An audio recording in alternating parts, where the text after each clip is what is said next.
Welcome into the On Texas Football. Watch with us. It's live watch along with Aaron Hogan, Jerry Hamilton, Jeff Howe, and the Longhorns invading Gainesville, Florida for the first time as a program since 1940, pre-World War II, to play a 1-3 Florida team that's probably better than their record.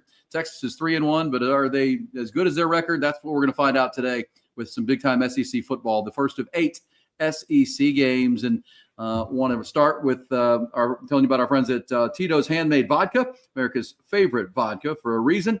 Known for great vodka, giving back, and doing good for dogs. Distilled by Fifth Generation Incorporated, Austin, Texas, 40% alcohol by volume. Savor responsibly. So raise a Tito's to the start of this game, and then hopefully at the end, the Longhorns will be raising a glass and raising a Tito's on their way back with a victory in hand. It is on the road in the SEC. Tough sledding, guys. What's your expectation here? What are your keys to a Texas 1-0 start to the SEC? Jerry, Jeff? Yeah, my keys are first down offense is huge in this game. Look, it's for both teams. I've said this all week. This is what I really believe. But let's talk about Texas. Success on first downs, especially early in this game, because Florida defense is good, and they're going to come out. The crowd's going to be behind it.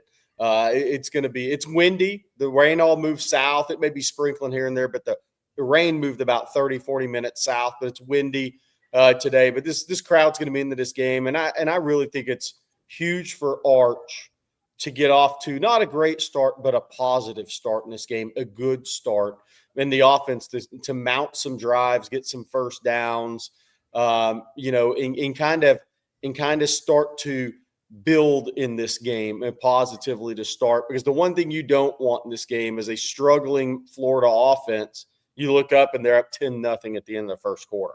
That's the one thing you don't want. So I think a good start, solid start for the Texas offense. I think kicking and punting game, because it is windy, is going to be really big today. In punt return game is going to be big today, fielding those punts. But I really look for two things: quick start offensively, successful start offensively, and limiting Jaden Ball. I think limiting Jaden Ball is the key to this game for the Texas defense. Everybody's talking about Lagway, Dallas Wilson coming back at receiver. But if we look up in the fourth quarter and Jaden Ball has 12 carries for 45 yards like last week against Miami, I think Texas is in pretty good shape. Jeff Howe, add to that?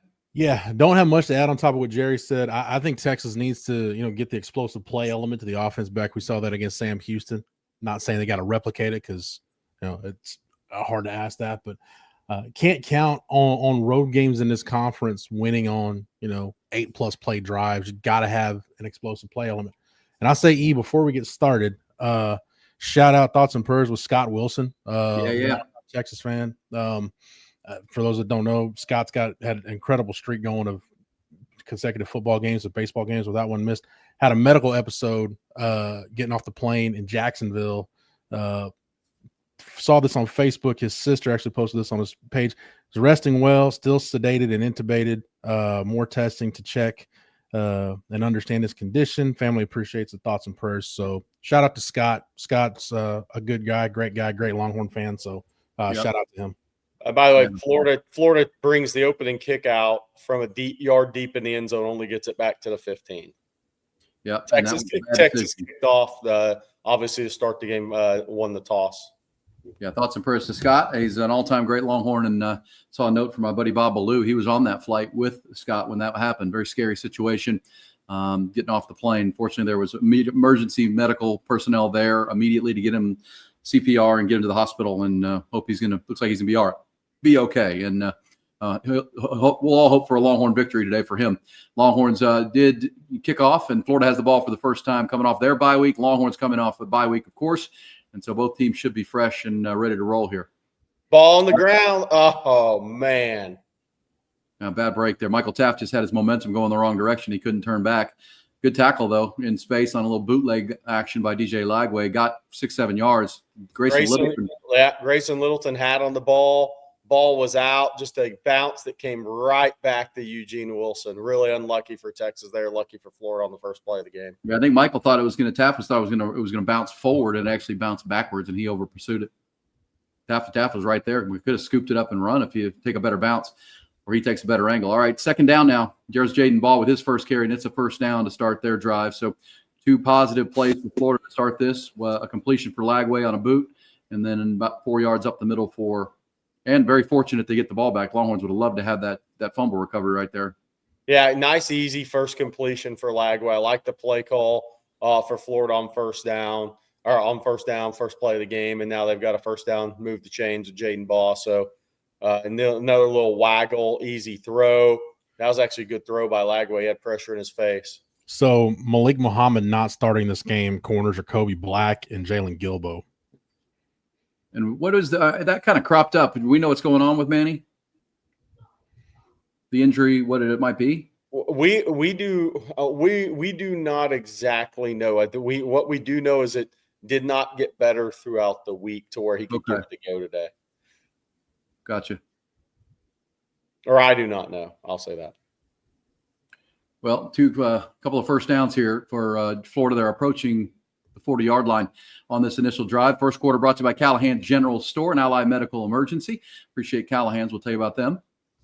One thing that and there's Colin Simmons making a play. Didn't make the tackle, but stopped the forward progress. Yeah, Jaden Ball's tough to bring down up high. Like Colin Simmons hit him chest on chest. That should have been a tackle for loss, at least for a 2 or 3 yard loss. But Colin Simmons with the tackle high there, and Jaden Ball got out of that and made a 2-yard gain out of it. Set up 3rd and 6.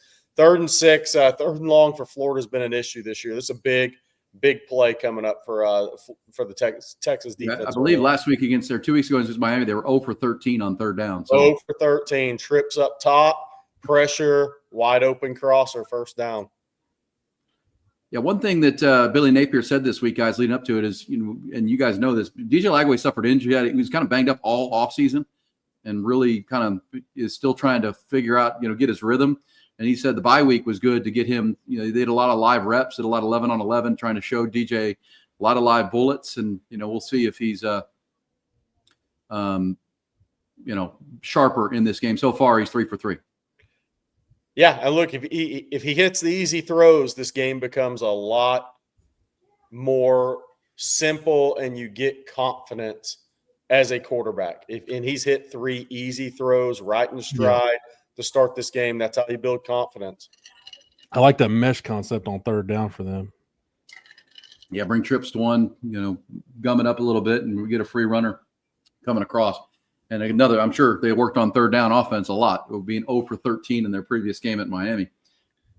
Yeah, I mean, the one thing about this game coming in, Texas 4-man front, obviously, trips motioning one down the tight end motion, the cross there, pre-snap. But the one thing about this is Florida's been really – there's nothing Texas defense from an size or athleticism standpoint can bring to this game today that Florida hasn't seen the last 2 games.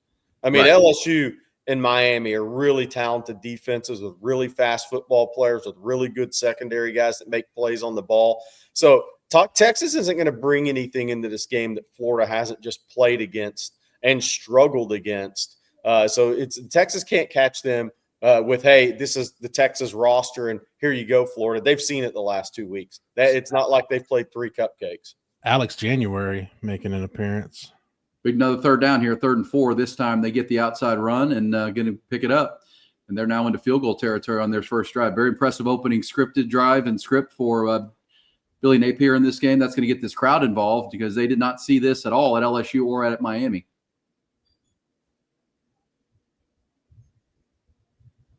Yeah, tremendous start, tremendous opening drive for Florida right now. What Florida can't do is right now have the inopportune turnovers, penalties. You have a drive like this, they need to at least get a field goal attempt out of it against Texas on this opening drive. That would be a big build for them after the last 2 weeks. Obviously, they just got 9 on first down. There's no reason with the pieces they've got for Florida to be as bad as they've been on offense. No reason. There's Dallas Wilson, the freshman, highly touted freshman. He's healthy, gives them another real weapon. And DJ Lagway so far is 4 for 4. This is exactly the start that we were talking about with Texas and Arch Manning. Billy Napier scripting it up for his quarterback to get some early confidence. Yeah,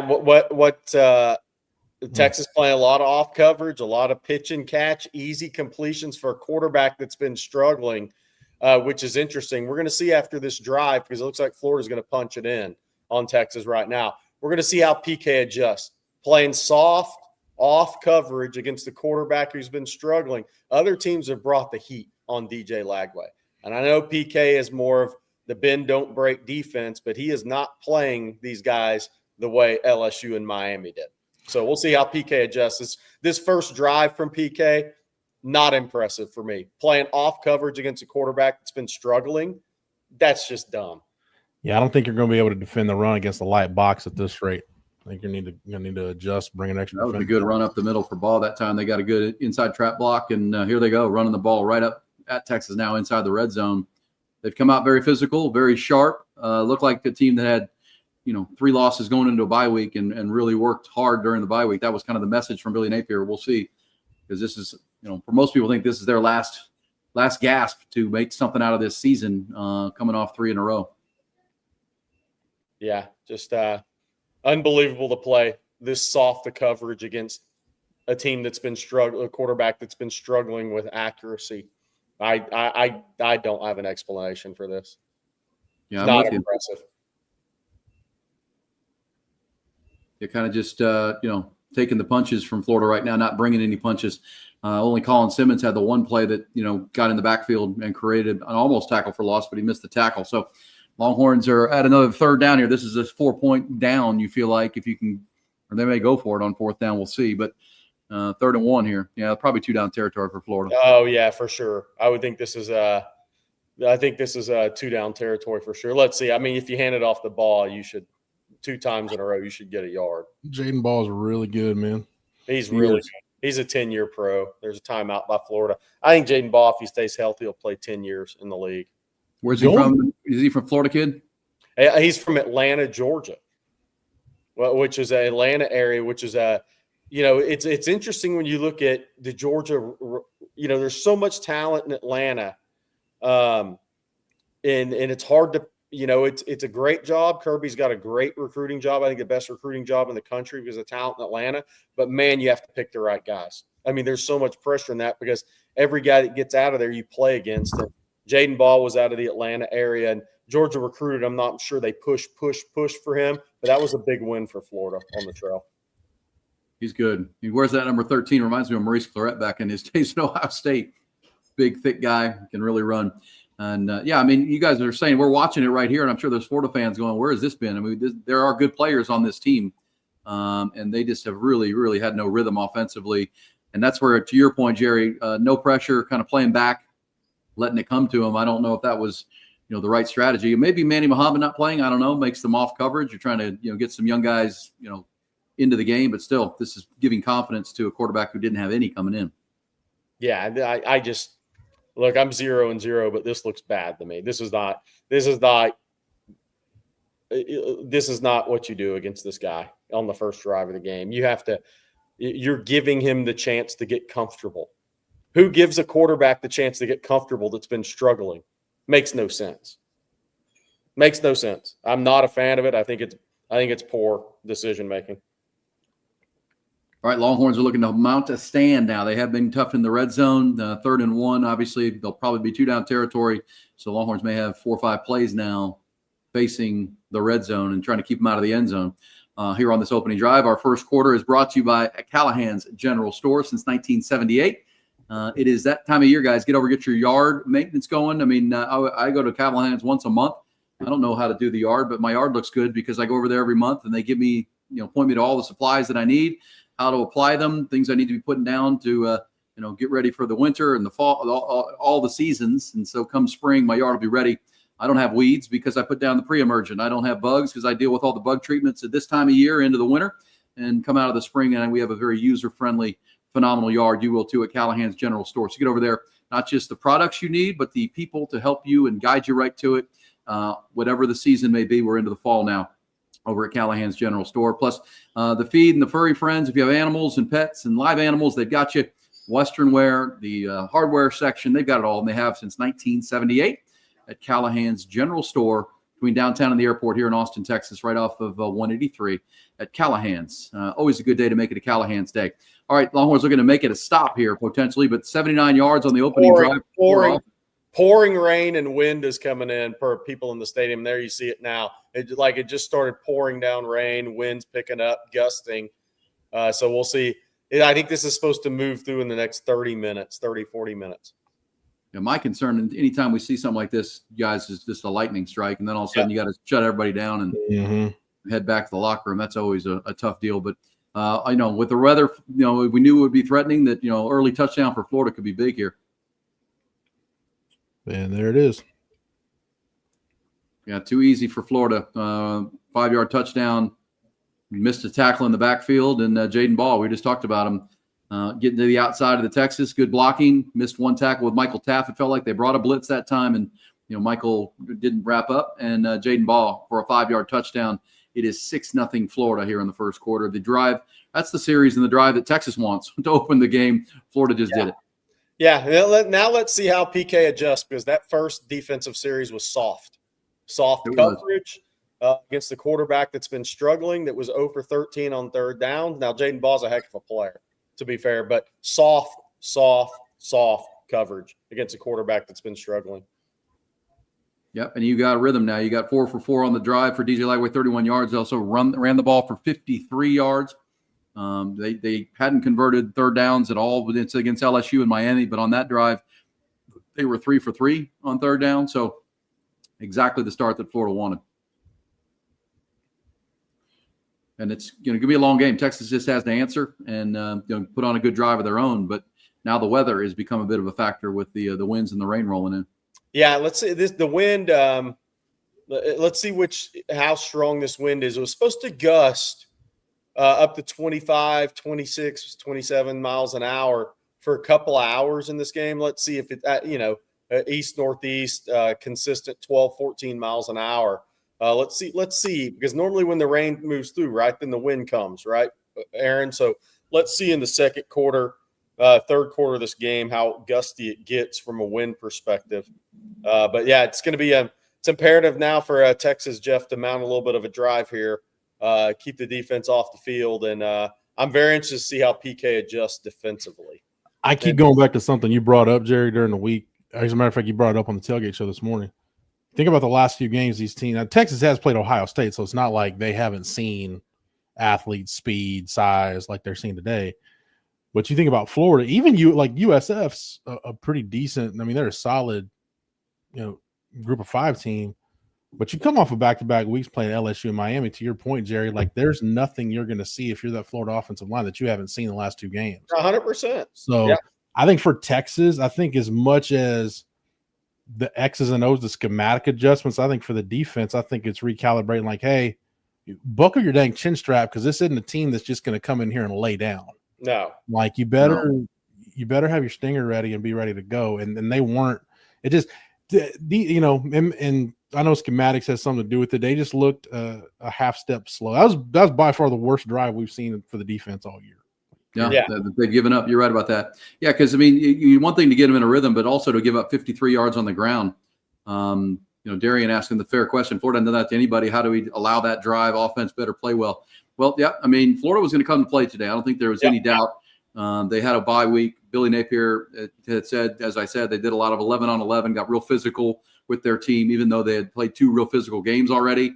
And it showed early signs that they came out and punched Texas pretty good there, winning the line of scrimmage and setting it up for, DJ Lagway to get off to a good start. But you just said it, guys. I mean, what are the adjustments now for PK? Because the Longhorns have to respond. And the offense has to go out. Can't go 3 and out here. You have to go move the football and answer on the road here. I just looked at my app. That's my radar.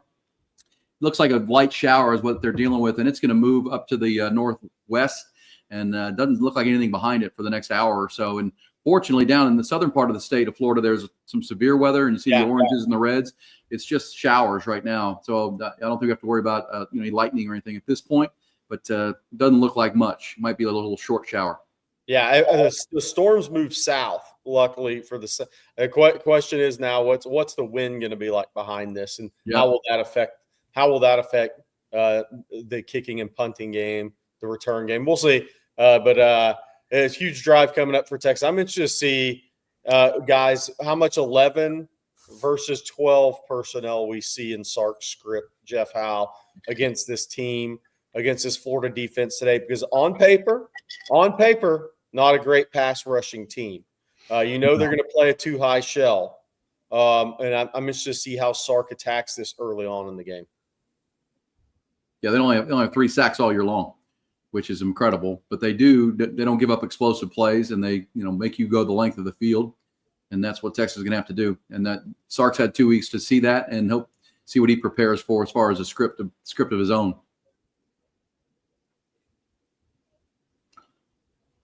All right, Florida takes the early 7-0 lead halfway through the first quarter, brought to you by Callahan's General Store, Ally Medical Emergency Clinics. There are 7 in Central Texas. There are 9 all over Texas. They are phenomenal. You go to an Ally one time, you will not go to a hospital-based ER, and you might even go to Ally for some basic stuff that you need. They not go to your doctor. Okay? It's so easy to get in and out. Ally's tremendous. All right, penalty here coming up. I just see on our little thing flashing on Texas football screen here. So looks like there's going to be a 5-yard penalty on Florida to start this drive for Longhorns. They'll take that with Arch Manning. Trey Wisner is that Jared Gibson as your start? Oh, it's Trey Wisner, number 5. Trey Wisner, yeah. Trey Wisner as your starting receiver. We expect to see number 3 make his debut today. That's Emmett Mosley. Yep. But 12 personnel to start. And a 3-yard loss. Yeah, not good. Texas defensive line got pushed around, and on the first play, the defensive line of Florida penetration quick, and they were getting a push. The Longhorns got pushed that time, so it's going to be second down. I don't know. I saw a penalty flash on our screen here, so I guess that was, I don't know what that was. I did too. All right, pull a play action. Arch is ripping it down the field. Great throw over the Parker. Parker Livingston on a out route for about a 15-yard gainer and a first down. Really good first throw for Arch Manning. Good clean pocket. The clean pockets are big today for Arch Manning because I do think Texas will win against the Florida corners and nickel in this game, especially nickel in this game. Good throw by Arch.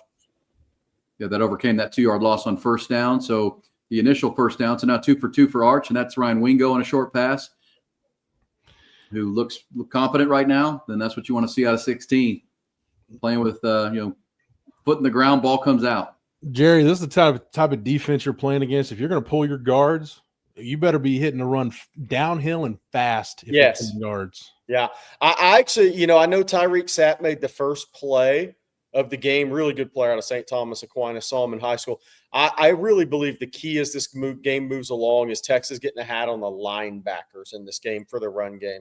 Another clean pocket for Arch. He's going to tuck it and run. Good first down, Arch Manning. Jerry, to your point, that's why the run game hasn't been too explosive this year. It's the inability to get to the second level and get hands on guys. That's one thing. Sorry, go ahead, Jerry. No, and in this game especially, I think the Florida linebackers are pretty good players against the run, and I think that's a big thing to be able to get a hat on the linebacker and give Trey Wisner and whoever is the second team running back today a chance to get to the second level and get some second level runs.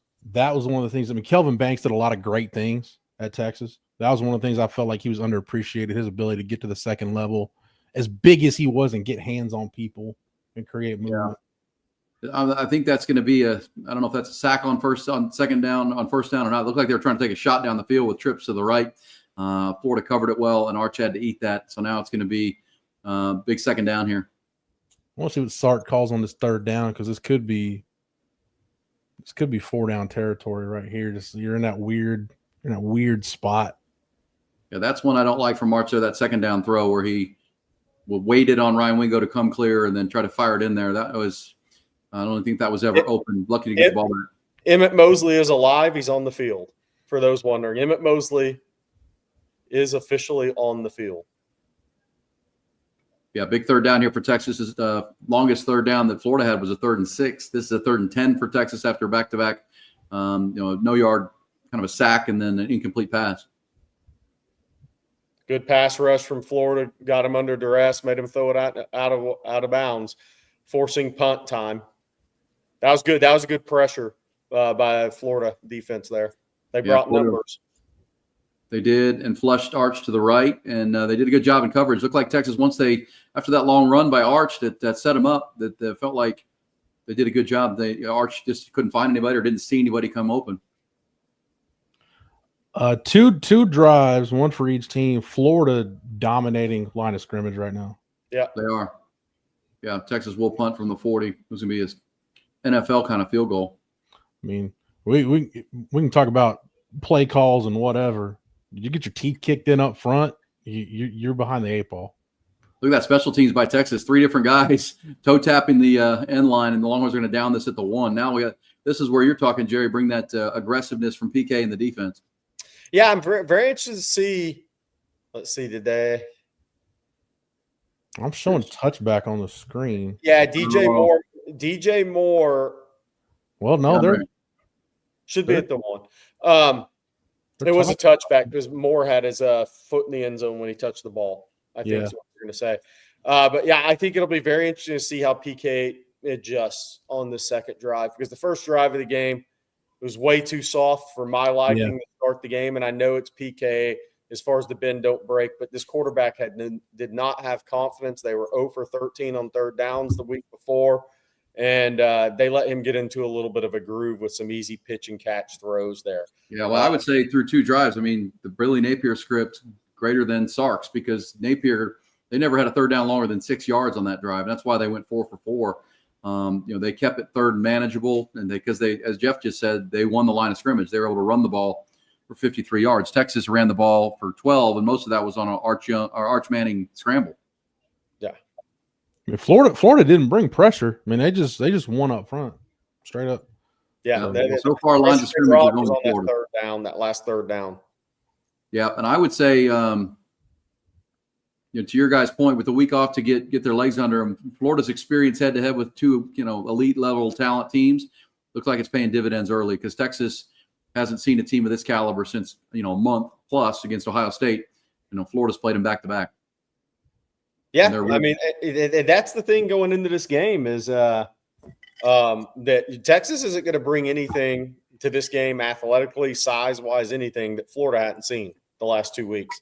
I mean, LSU and Miami are very talented football teams. They've played against 2, whether you love them or not as college quarterbacks, 2 guys who are going to be drafted in the NFL. They've played against 2 talents at quarterback. Caden Durham, really fast at running back. Florida went up against him, and the speed of the LSU wideouts, the power of the Miami offensive line. There is nothing that Florida is going to see from Texas, unless there's something schematical coming in this game that they haven't seen this season. And even the big quarterback from South Florida who ran it physically against them, not that Arch is going to do that. Florida defense has seen everything they need to see this year because of the schedule early on. But again, I'm very interested to see how Texas adjusts defensively, especially at the corners and in coverage, guys, because that's going to be very telling to me. Because that one thing they allowed DJ Lagway to do is get comfortable. Now they have to get him uncomfortable again. And how are they going to go about doing that? Is it going to be more press coverage, take some chances, and bring another number at him? We'll see. So they're reviewing the punt to see where it's down. My question on that is, and I don't 100% know the rule. So DeAndre Moore's foot actually broke the plane and touched down in the end zone before he had possession of the ball. So I don't know if it's a deal where once you break the plane, are you then considered, is it then considered a touchback if that guy touches the ball? So I'm not 100% caught up on that rule. They're obviously doing their previous play is under review as our score shows right now. Yeah, early score, guys. UCLA 10, Penn State 0. UCLA fired their coach. And so far, so good for them. No score in Vanderbilt, Alabama yet. Both teams have had the ball once. Yeah, I think Vandy picked off Bama early in that game from what I see. Or what the chat has said is they got I was checking some scores early, see who held up and who held up and won the early games. Georgia looked physical. Kentucky's not very good, but they looked physical, did what they needed to do. Cincinnati ended up holding off Iowa State. I'm not sure how Rocco Beck finished that game. Michigan beat Wisconsin. Illinois beat Purdue. North Carolina's a disaster. Baylor beat Kansas State 35-34. K-State 2-4, one of the more disappointing teams in the country. Oh, was Niblett's foot on the goal line when he touched that ball? I mean, obviously, this is a big call. This is a difference in 19 yards of field position. Yeah, they're going to bring that out to the 20. I think so, too. Just the momentum of Niblett and then the momentum of DeAndre Moore couldn't – because then DeAndre Moore ended up pitching it back again. Yeah, Niblett's foot's on the goal line. I think I'm with you guys. I think they're bringing this out to the 20. Yeah.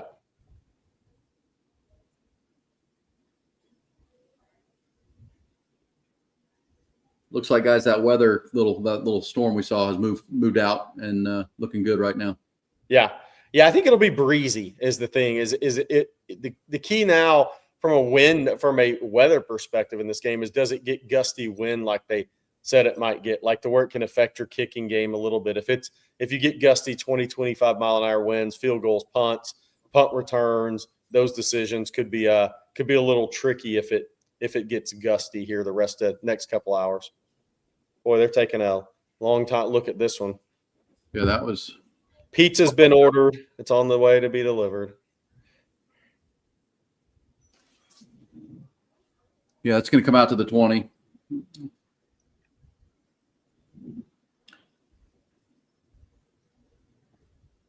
I think one thing to remember about Florida, again, they're 1-3. Going into the year, I felt like they had the best lines of scrimmage, offense and defense combined in the league. And Jerry, I know they're missing Caleb Banks, and Joseph Mbaku's not playing today either. But still, I mean, Jake Slaughter's played a lot of college football as a preseason All-American. Barber's a first-team preseason All-SEC guy. Sapp was a preseason All-SEC guy, probably preseason All-American for some people. So, I mean, up front, they can roll with anybody in the league up front on both sides. Oh, yeah, for sure. Lagway's been really good. Yeah. And here's the thing that we're going to see out of this game today, and we will see. Miami got after DJ Lagway for 4 quarters rushing the passer. Now it was a home game for Miami. But we're going to see because, look, the one thing I've thought all year is Texas is going to be an excellent pass rush team. They haven't been so far. Let's see what happens in this game. They're going to need to be. They're going to have to be in this game. Yeah, DJ Lagway's 5 of his first 5 for 55 yards, and that was a really nice throw. This is bad. This is not good. Clean pockets, easy completions. Yeah, Florida's the way more physical team right now. You having their way with Texas. It's coming in chunks now.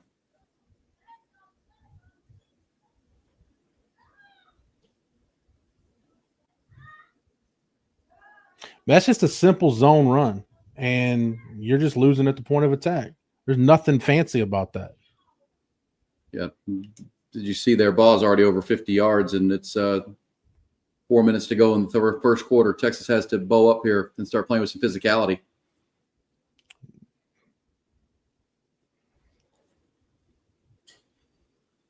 Yeah, Texas looks underprepared right now, guys. They're getting shoved, and linebackers aren't in gaps. Jaden Ball already 3 of his carries, 1 for 12, 1 for 16, 1 for 12. I mean, he had. By the way, last week he had 12 for 46. You're getting gashed. I mean, there's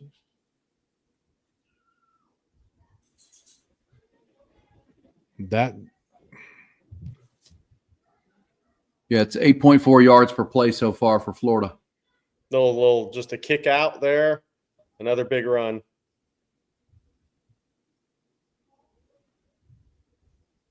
Yeah, Cordy says Billy saves his job. I don't know about that, dude. Look at the rest of their schedule. I'm not sure about that. He's got some big road games coming up. I mean, let's be real. Florida's not going to roll in and do this to Georgia, wherever they play that game this year. They're not gonna have 135 yards in 10 minutes against Georgia. Yeah, disappointing so far from the Texas defense. They look flat-footed. They look they're soft. You guys said earlier they're not playing with that physicality we've come to expect from a PK defense. And again, off coverage. I mean, it's off coverage at the corners, 8-9 yards off. I mean, I know it's the up front piece of this too, but it's actually everything. That's the third. What would be the 4th team running back for Florida? No, you're right, Jerry. It's the whole thing. It's not. I mean, I don't know, man. This is this is as disappointed as I've been with a PK defense in a very, very long time. That was just a bad throw by Lagway, but it was there. I still don't understand why you're playing 10 yards off the line of scrimmage coverage. That makes no sense. It's pitch and catch. You're going to need him to miss throws right now unless you get enough pressure. It's pretty much about him missing throws right now, playing 10 yards off.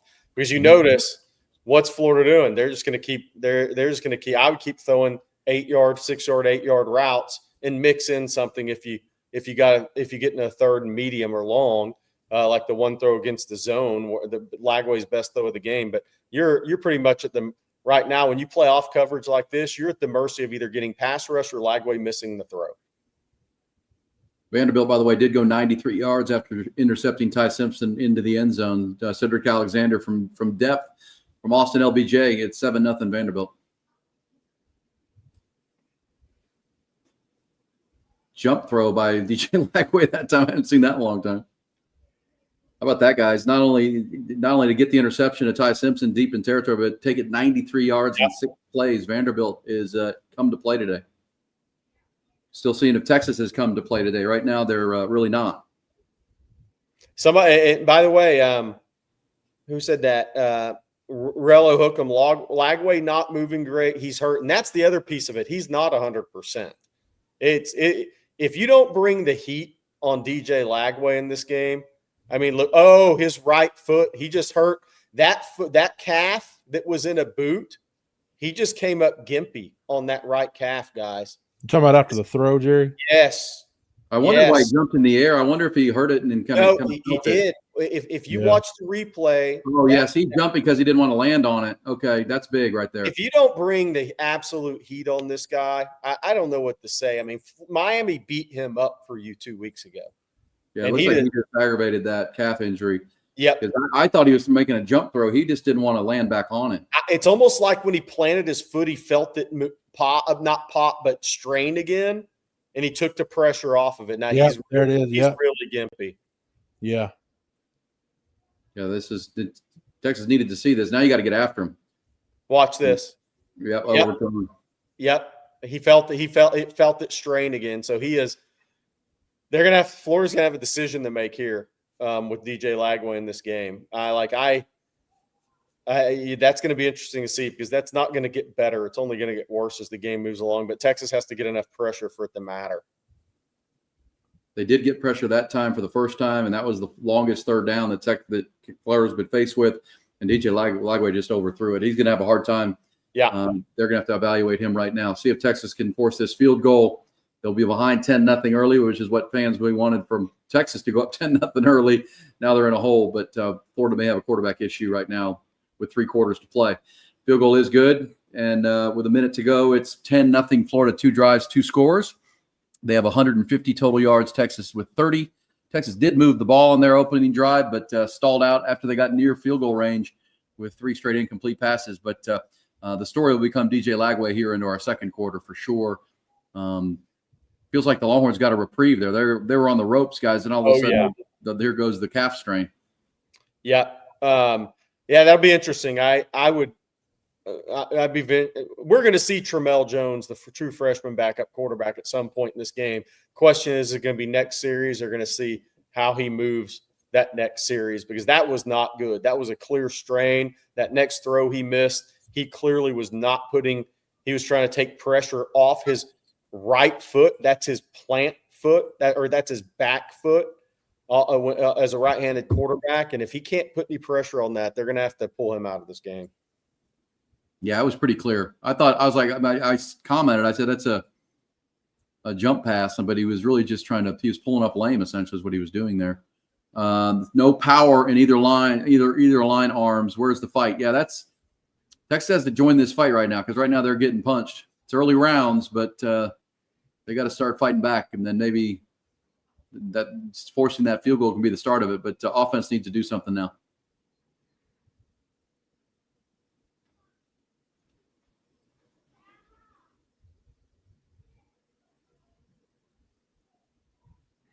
Don Vito, I don't know. I don't like they just look a half step slow. It's like they're catching blocks.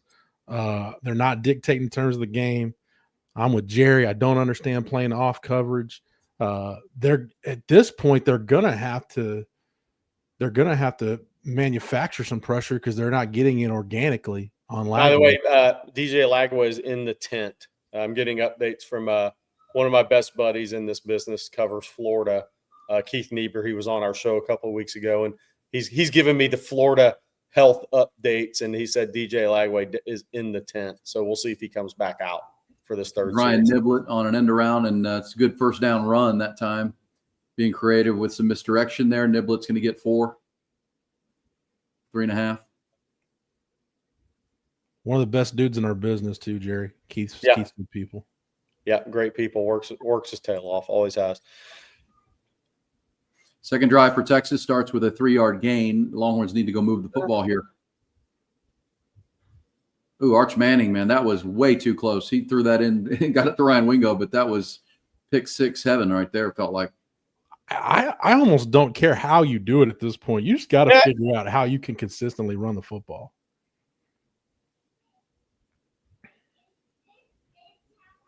Well, that's the first 2-back formation we've seen all year right there. And that's with Niblett. We wondered if we were going to see 21 personnel, knowing it wouldn't be Baxter, who it would be. It's going to be Ryan Niblett in this game, it looks like. All right, that's the end of the first quarter, brought to you by Callahan's General Store and Ally Medical Emergency Clinics. And Callahan's celebrating, 46, 47 years in Austin, Texas, as we get you going into the second quarter. First quarter, heavily won by Florida. We're doing a boxing judging. It was resounding, yes. 148 total yards. But the big storyline now will become DJ Lagway and an apparent re-injury of a strained calf muscle.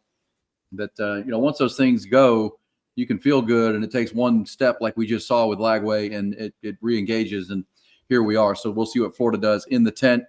Tell us about the backup if they do have to go to him, Jerry. Yeah, Tramel Jones, true freshman out of Jacksonville Mandarin High, same high school as Jamie French. He was his high school quarterback. Tramel Jones missed all but one game his senior year, I believe it was, maybe a game and a half. He had a lower leg break, a bad, gruesome injury in a game. So when I went to see Jamie French last year at Mandarin, Tramel Jones was he was in a wheelchair. Essentially, it was shortly after his surgery. But really, he was a Florida State commitment for a long time that flipped to Florida late in the process. Pocket guy that has functional athleticism that throws the ball really well. That was actually a big flip for Florida over Florida State throughout Florida State's struggles last year. Tramel Jones, a guy that's played a little bit. He played some against Long Island in the 55-0 blowout. But he's a talented passer for Florida if they have to go to him. From a passing standpoint, now you may be able to get him on inexperience, but there's not going to be a huge drop off if Texas is going to play the off coverage stuff. It's more pitch and catch. He hasn't played in the pocket in the major college football against anybody but Long Island, so he's played with clean pockets. So it'll be interesting to see how if Texas can start winning enough up front to make this a dirty pocket for a true freshman quarterback if he comes in. We'll watch for that into our second quarter. Our second quarter will be brought to you by Driven Auto Service and Garland Transmission Service. That's my buddy Jeremy Jones. We tell you about Driven Auto Sales, and we'll tell you about them when you need to buy a used car. They are the best, drivenoutosales.net. But Jeremy and his team also have 2 great shops. One in New Braunfels, that's Garland Transmission, and they also have Driven Auto Service in Buda. So if you live in South Austin, down near New Braunfels, I always like to have a garage. I know I can take my car and get and trust. I just had my vehicle in doing some brake work over at Driven Auto Service, and you go look at their reviews of their website. Over 100 5-star reviews. They're going to beat the dealership. Great pricing, great people. You just want your car back and you don't want to pay an arm and a leg. That's Driven Auto Service and Garland Transmission. But Garland Transmission does transmissions and specializes, but they do all auto service.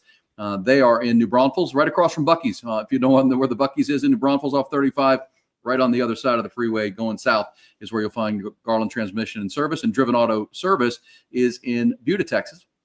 And they both do an incredibly good job. That's one of the great things about Driven Auto Sales, too. When you go to drivenoutosales.net and you're buying a used vehicle, they've all been serviced ahead of time with that powertrain warranty at one of those locations to make sure your car is ready to go and take care of any issues it may have as a used vehicle. It really is a great group, the Driven Auto Sales, Driven Auto Service, and Garland Transmission. They are phenomenal. Check them out. great people. Vehicles, man, you got to have them. You got to get from place to place, but you want to, have it at a good price when you're buying it at drivenoutosales.net. All right, here we go. 3rd and 2 for Texas. Early big play here. Longhorns need to be able to get 2 yards and keep this drive alive. Already down 10-0. First play of the second quarter. Little design run for Arch, and he's going to get it using that 220 pounds, falling forward. Pretty good block ahead of it. And that's the strength of Arch, guys. Short yardage has been a problem for Texas against good defenses. Arch brings that 11 on 11 element. Again, I don't care how you do it. Like, you just got to be able to have some balance offensively. Yep, 100%. Yeah, so far lines of scrimmage all Florida, and now Arch. It's all Florida. Like, I see plenty in the chat about this play call, that play call. When you are getting your head kicked in up front, I don't care what you call.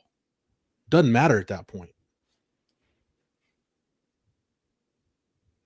Exactly. Scott Sturgeon said Florida's out physicaling Texas right now. 100%. 100% on both sides. Both sides of the ball. Yeah, the trenches are. This is a trench conference, and this is the Longhorns' first conference game. Well, they don't looks like they're ready for the trenches. I mean, you could argue they were against Ohio State. Right now, they're not. They got to wake up. Florida is playing really physical football, and that's going to be an incomplete pass on 2nd and 9, but dangerous for Arch.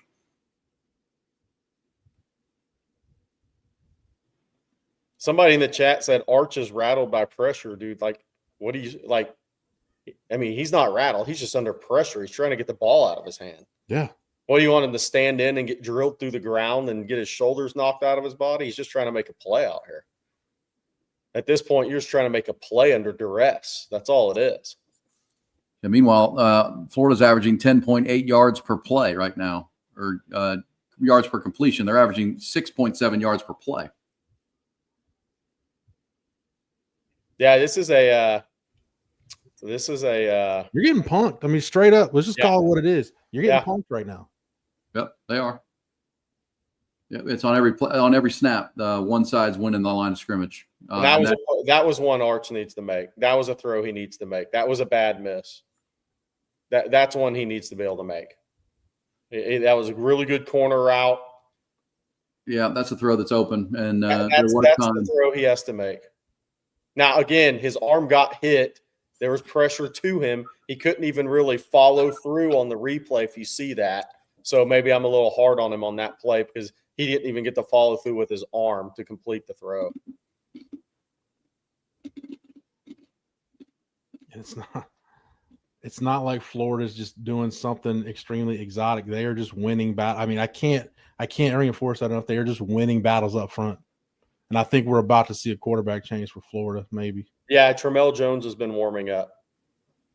All right, true freshman on the road. This is a game now for Texas. I mean, you're favored to win, and now you're down 10-0. But you're going to face a freshman quarterback. You got to find a way to win this. But they're not going to win this game if they don't find a way to start winning some trench warfare.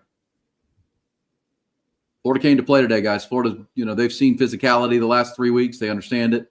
Texas has been playing, group of 6 teams, and looks like they're going to bring Lagway back out. He was in the tent.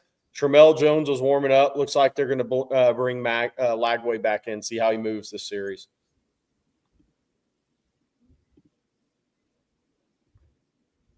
That's a risk, but whatever they do, he's going to be limited, especially from the opportunity to run. We'll see if he can plant and throw. Well, when you're averaging almost 7 yards a carry, I don't think it really matters what you're doing at quarterback. I think you're right about that, Joe. That's what they're going to have him do is go in and hand off.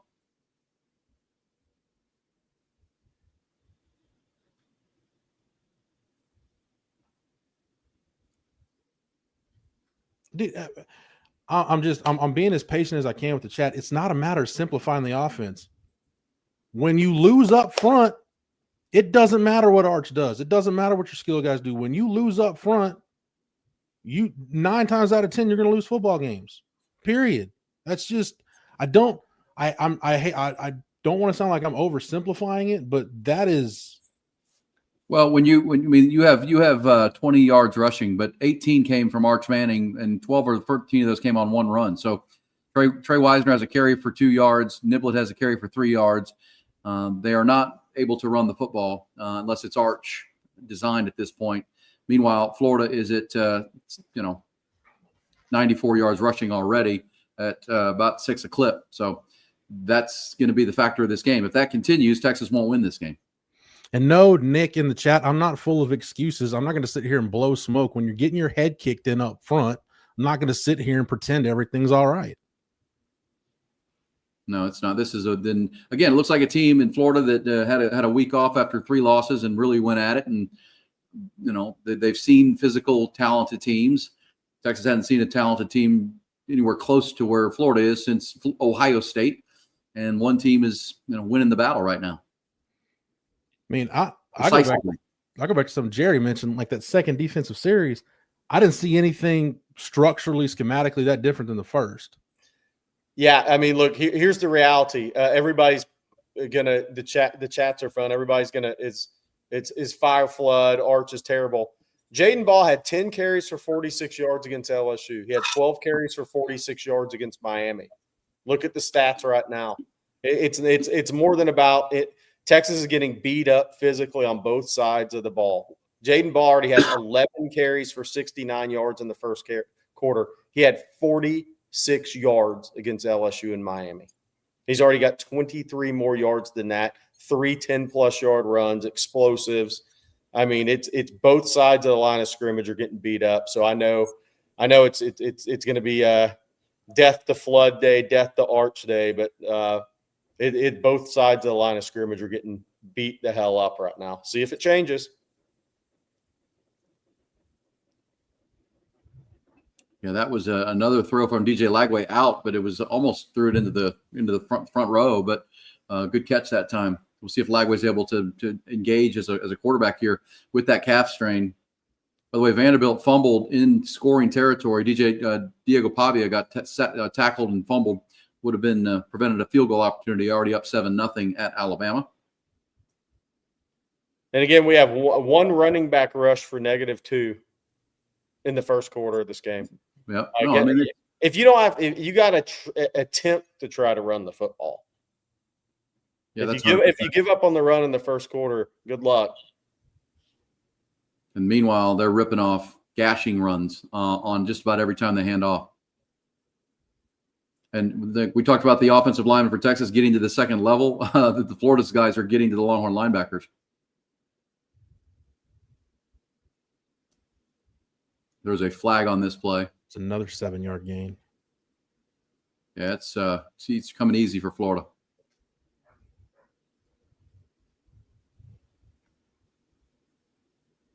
Well, now you got a 15-yard penalty on Texas as well. Hands to the face call. Michael Taft this time. This is not the Texas team we've come to expect on the lines of scrimmage, and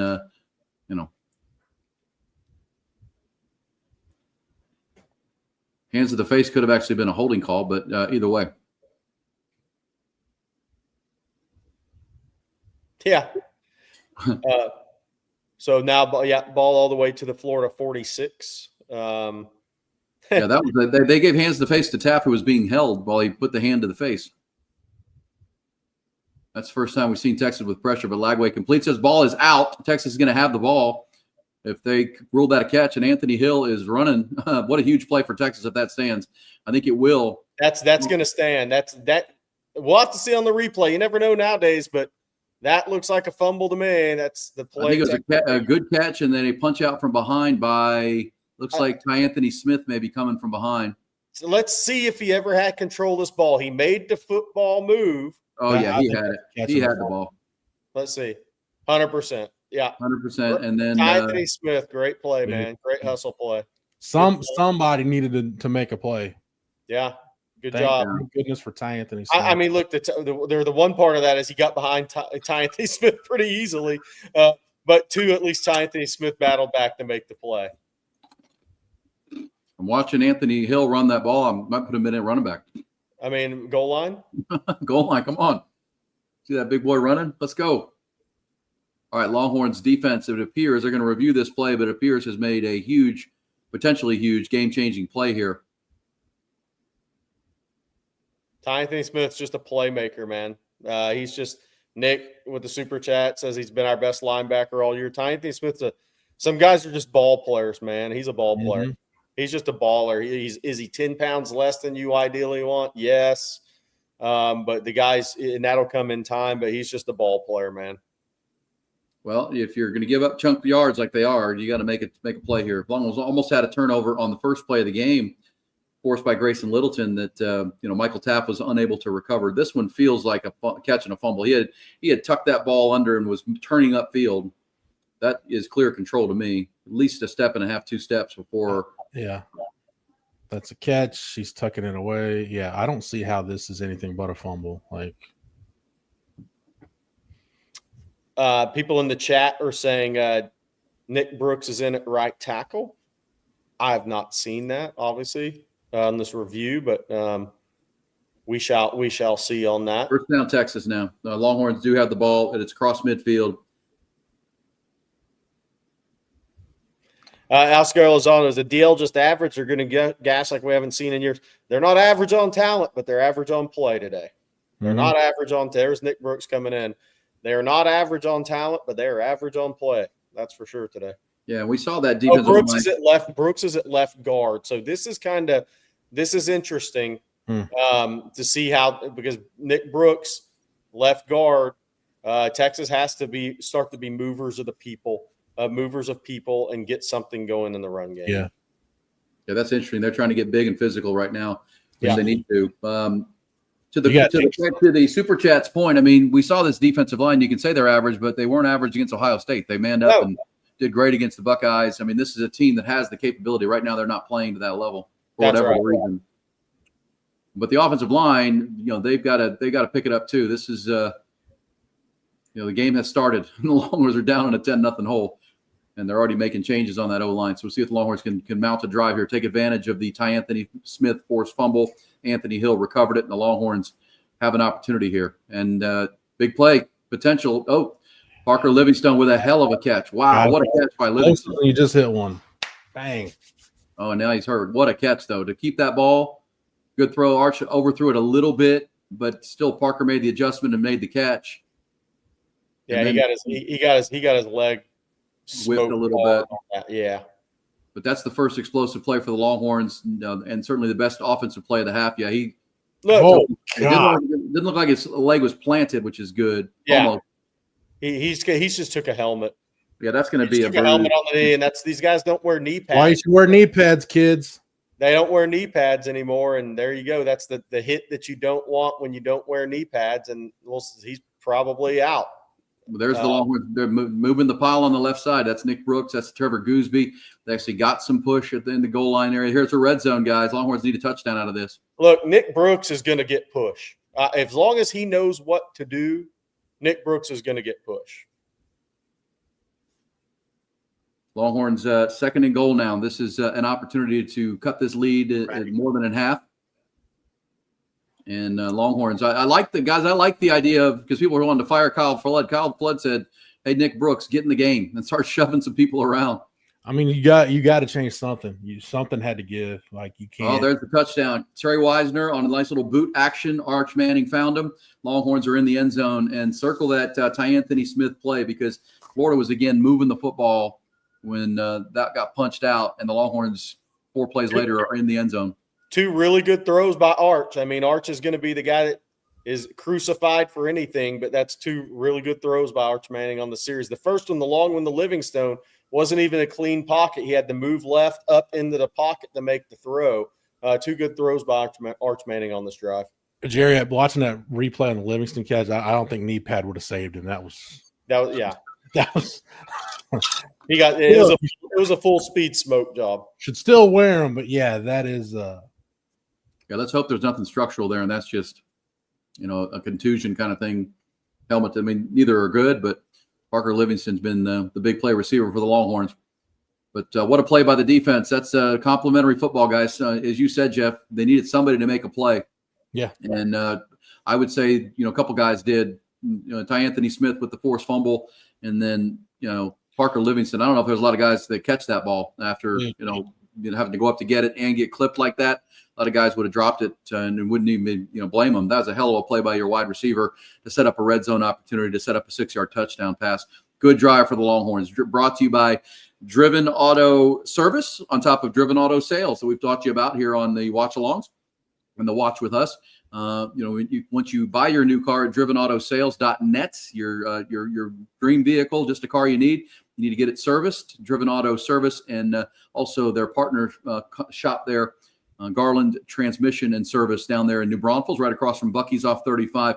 Two great places. If you live in South Austin, down through San Marcos, New Braunfels, can't recommend either of those places enough. Go to either of their websites. You're going to see all 5-star reviews, all 5-star service.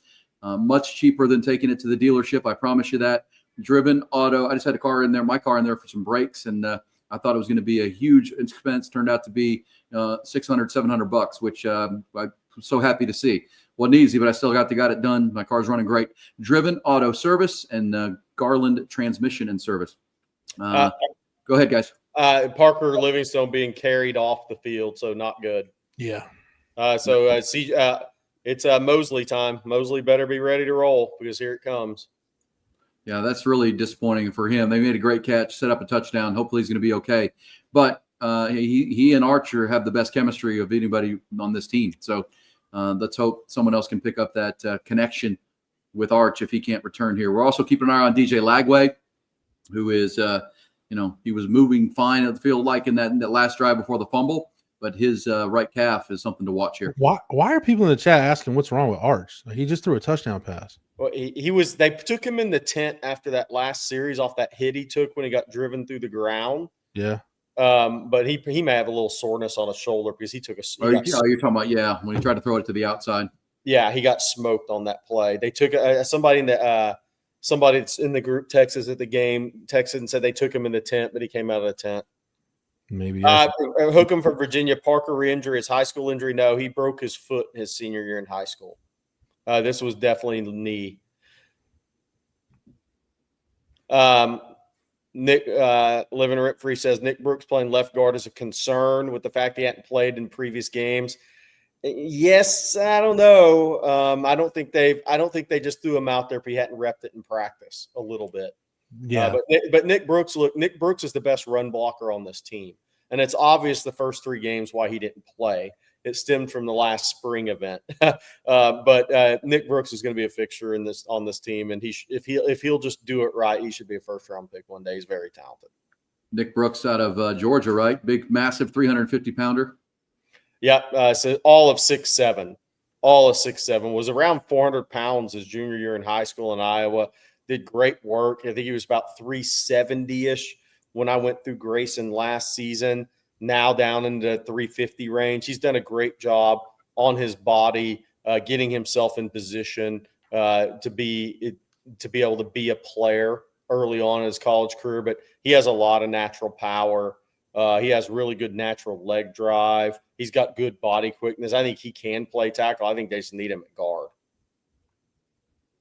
Yeah, that's if you're not getting pushed and you're getting pushed around and your left guard's getting beat consistently, you got to go with something. And good to see them make that adjustment. We'll see if those 2 huge plays, the Ty Anthony Smith forced fumble, the Parker Livingston catch, despite the hard hit and hopefully not too severe an injury, can jumpstart the Longhorns. And, because the Longhorns have not brought in the fight to Florida. It's been vice versa. Longhorns have to match that.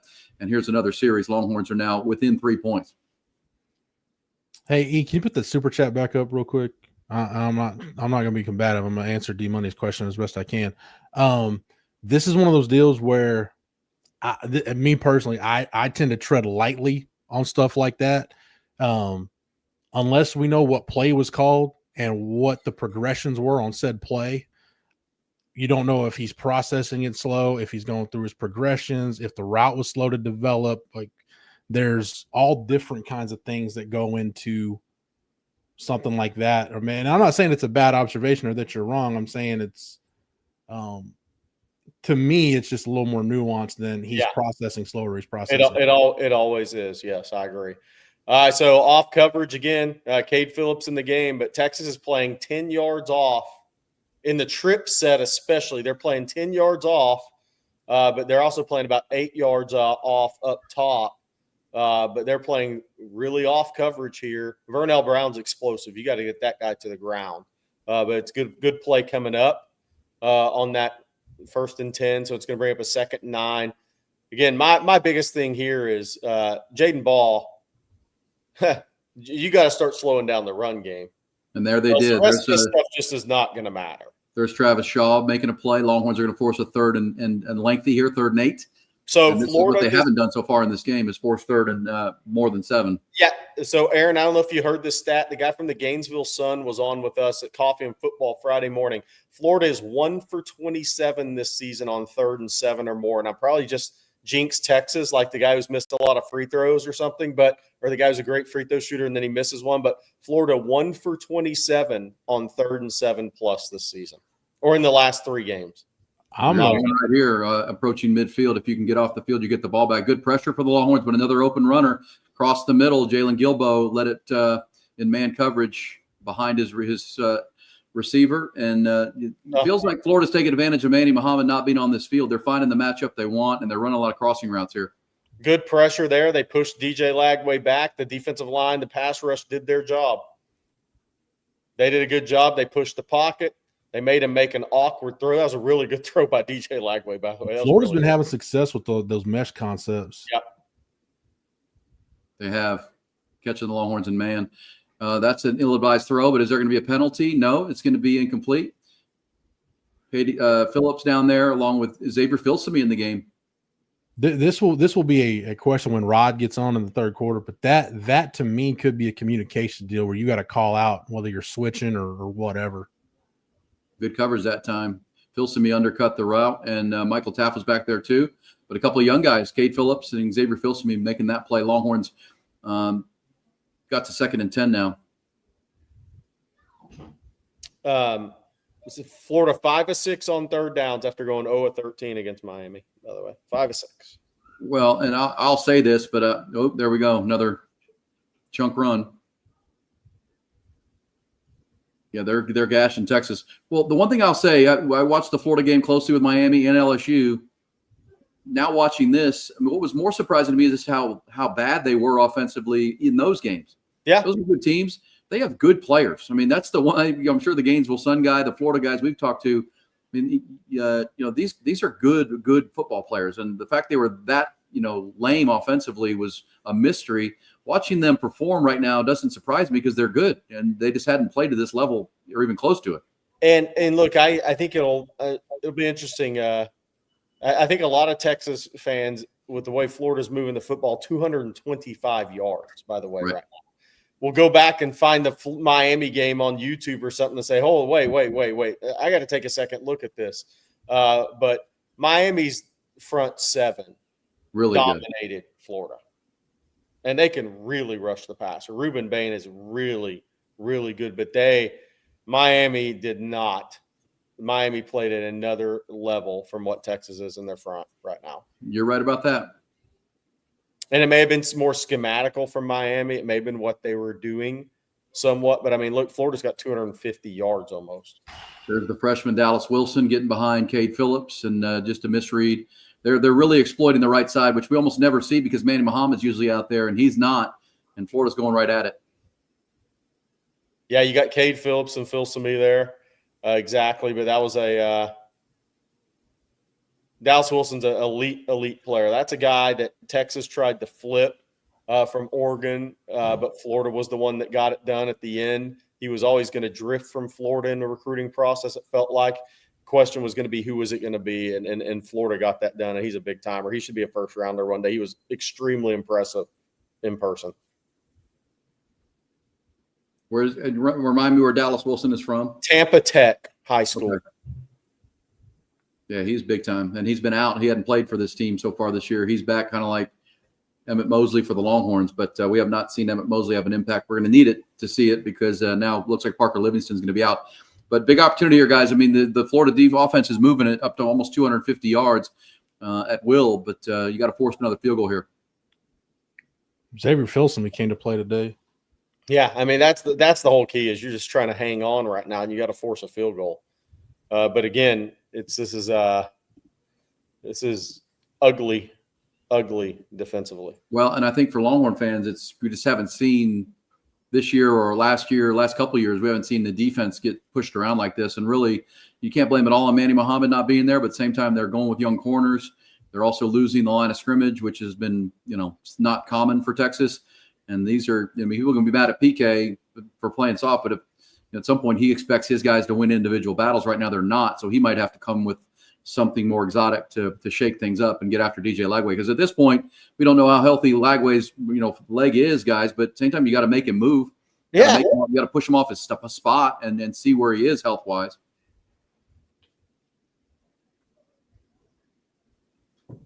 Bama by the way, 14-yard touchdown to Ryan Williams. It's going to be 7-7 Vanderbilt, Alabama.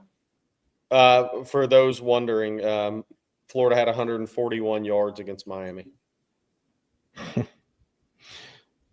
Anybody interested? UCLA just went back up 10 on Penn State. Nice.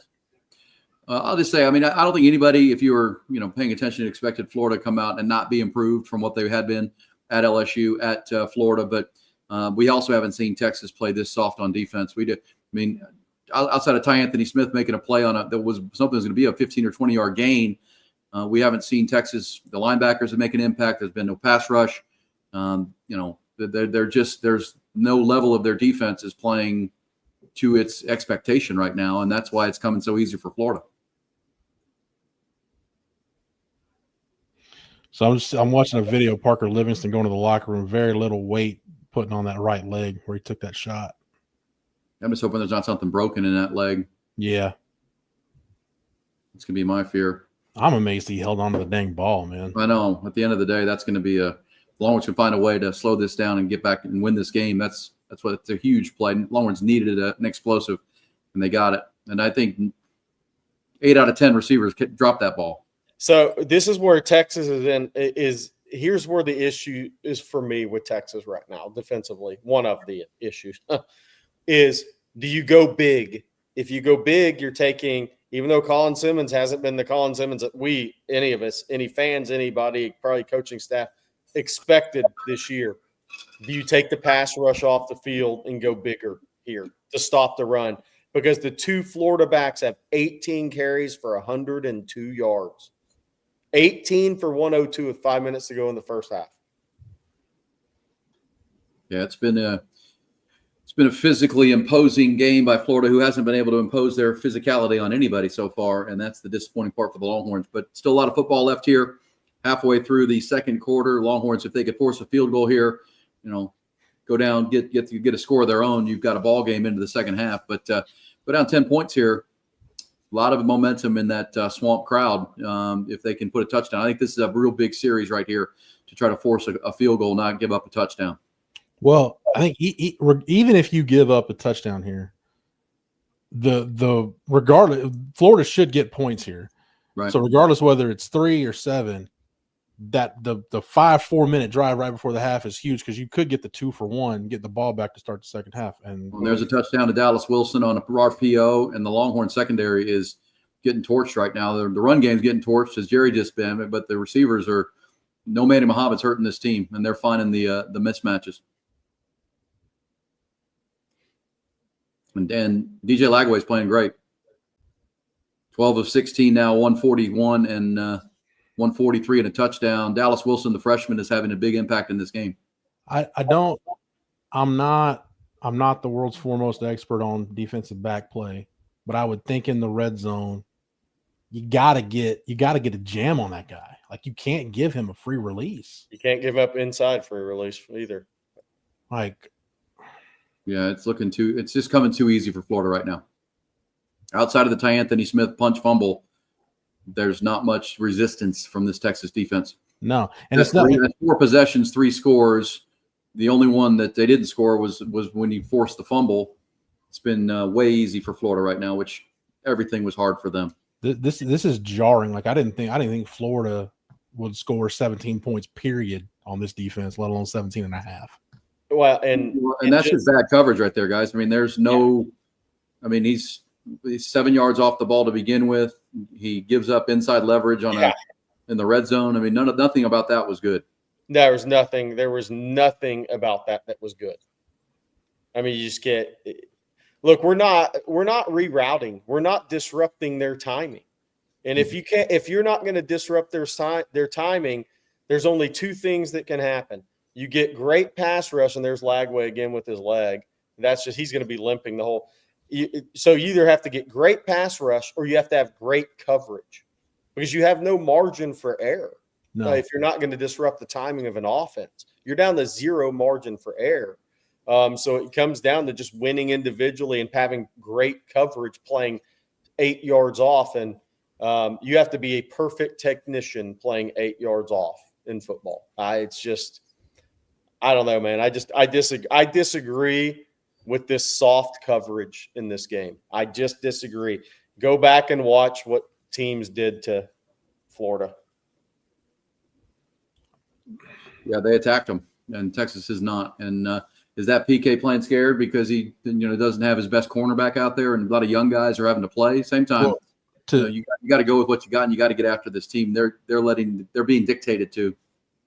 To Jerry's point, you're about to not have a choice. Yeah. Like you gotta pick one or the other. Either we're gonna be the aggressor and bring pressure, or we're gonna try to play coverage. But if you're gonna play coverage, wow, that was a wide open receiver that was missed by Arch Manning. Now down 10 again. Longhorns fell behind 10-0, then got back to 10-7, but now 17-7. Arch at this point, Texas offense has to realize we're gonna have to win a shootout, and that was a wide open. He got hit on the arm, I'm pretty sure, on this. Let's see the replay. It looked like his arm went upward. Boy, they schemed that wide open. That was a wide open Jack Endries that time. Yeah. He was going to the wrong guy, but he got hit on that. This is not what I had in mind for the 5-minute drive to before the end of the half. Ryan Niblett on a little misdirection pitch swing, but no blocking that time. 28 just on a free run, or 5 on a free run. Didn't fool him. Yeah, Florida's just faster and more physical than Texas everywhere right now. Nick Brooks still in at left guard. No, nobody blocked 5 that time. Yeah, and look, that's the only way. Yeah, the only way you're going to run the ball against Florida is if you can get their linebackers. Their linebackers are good players against the run, and if you can't even get to their linebackers, you have no chance. I'm sorry, that was a piss poor series all the way around. It was missed wide open receiver too. That was going to be Emmett Mosley, but they're bringing corner blitzes at Arch Manning, but that's a missed opportunity. Missed 2 open receivers that time on that drive. One, he got his arm hit. The other one, that last one, he got hit on the release again, pretty much. Yeah, if this is a boxing match, you'd be very concerned because you're getting beat up right now. You're not going to last the 12 rounds. Is there a throw? Has he thrown a ball from a clean pocket yet?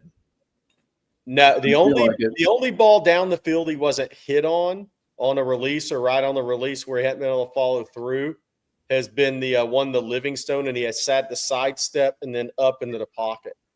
Well, and then there's a block punt. This is a calamity for the Longhorns right now. Mm-hmm. There's not one phase of football that's playing to any level that's quality. I mean, Florida bringing the fight to Texas without a doubt, and then the Longhorns don't seem to be fighting back much. Waited way too long. Safety. My God, this is. Yeah, it felt like he took a while to punt that ball, and they got early. I mean, there were 4 guys to block him. Yeah. Texas Rattlesnake. I needed something to make me laugh. That was a good one. Colby TS, major changes need to happen. Yes, a lot. Yes, and I'm not saying I don't know what they are necessarily. That's a conversation, but a lot of things need to change. Removing heads from rear ends would be a really good start. Yeah, this is a team playing complacent, confident, or overconfident. I don't know what the adjectives are, but they just didn't come to play today, and they're digging a hole that they may not be able to dig out of. This is a look. I give Florida credit for bringing the physicality, but 100%. This is the worst I've seen Texas look in a long time. Yeah, been a minute. Benny Westbrook says somebody said Bobby's batting 1,000%, but Bobby will come on here and say, this is not the way he thought it would look in that. Like I'm in the text thread right now.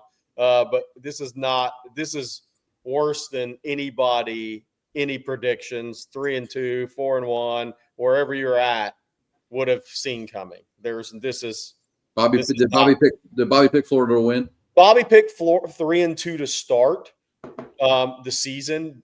But if he was to go back and say how he thought 3-2 would happen, it wouldn't be like this, obviously. So I'm just saying this is ugly football. This is awful. Nobody thought you were going to see this. I mean, I'm trying to think about the last time I saw a Texas team look this bad. Yeah, me too. In all phases, guys. Yeah, in all three phases. D-line, secondary. Yep. Running game is non-existent. Yeah, this is one team is playing passionate football. One team is not. Yeah. Yes, it is, Ezra. It is a 4-quarter game. It is. Yeah, hey, you got it. But until your defense can stop Florida, it won't be a 4-quarter game.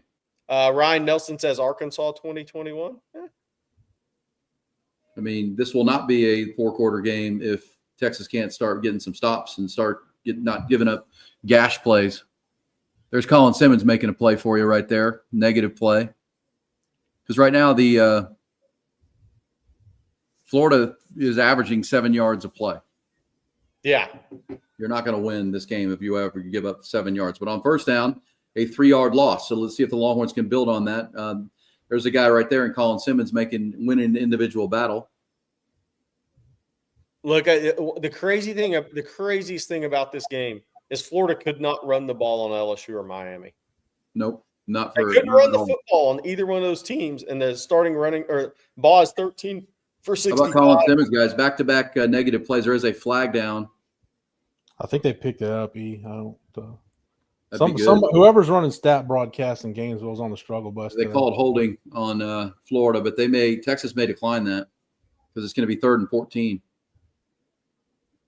Hey, Colin Simmons making back-to-back negative and big stops. That's what you need from an All-American. Who's supposed to be an All-American. I mean, normally you decline this and take the 3rd and 14. In this game, I don't know. Maybe take it. They're taking it. Well, I mean, 2nd and 23, 3rd and 14.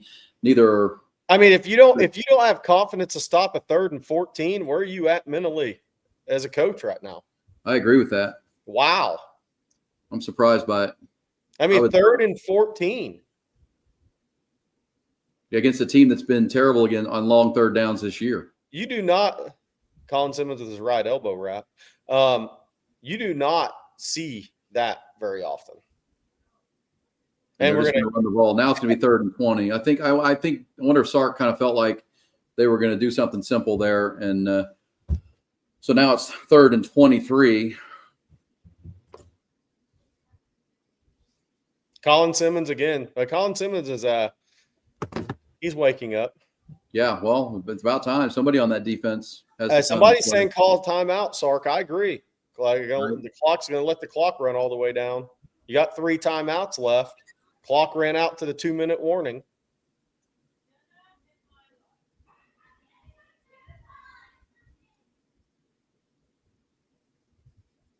Screen pass. Somebody's got to get out and make a tackle. Jaden Ball is going to be in space. That's going to be a stop for Texas. That's Colin Simmons' series, guys, right there. I mean, that guy, if Texas can find a way to get points on the board before that, remember the Longhorns do get the ball coming out of halftime. They did kick off in this game as Florida went on an opening drive touchdown. But the Longhorns, now you have a chance, if you can even get a field goal, to double dip here and get yourself back in the game. You're down 2 scores. Theoretically, you could have the ball for 2 straight series here to try to get some points and get back in this. Longhorns finally make a defensive stand, but they're being thoroughly outplayed right now through 28 minutes of football. Sark should have called timeout right there. Let 38 seconds run off the clock. I will say that Sark made a point. I know, Jeff, you were probably there at the press conference where he said when he was watching college football this weekend, he noted just how important it is to have your timeouts at the end of halves. And so maybe that was on his mind. He'd rather have 3 timeouts than the time that he saved. But either way, time will tell here. This is now 2-minute drill. Yeah. Well, I mean, offense hadn't busted a grape in a minute. So, I mean, it's.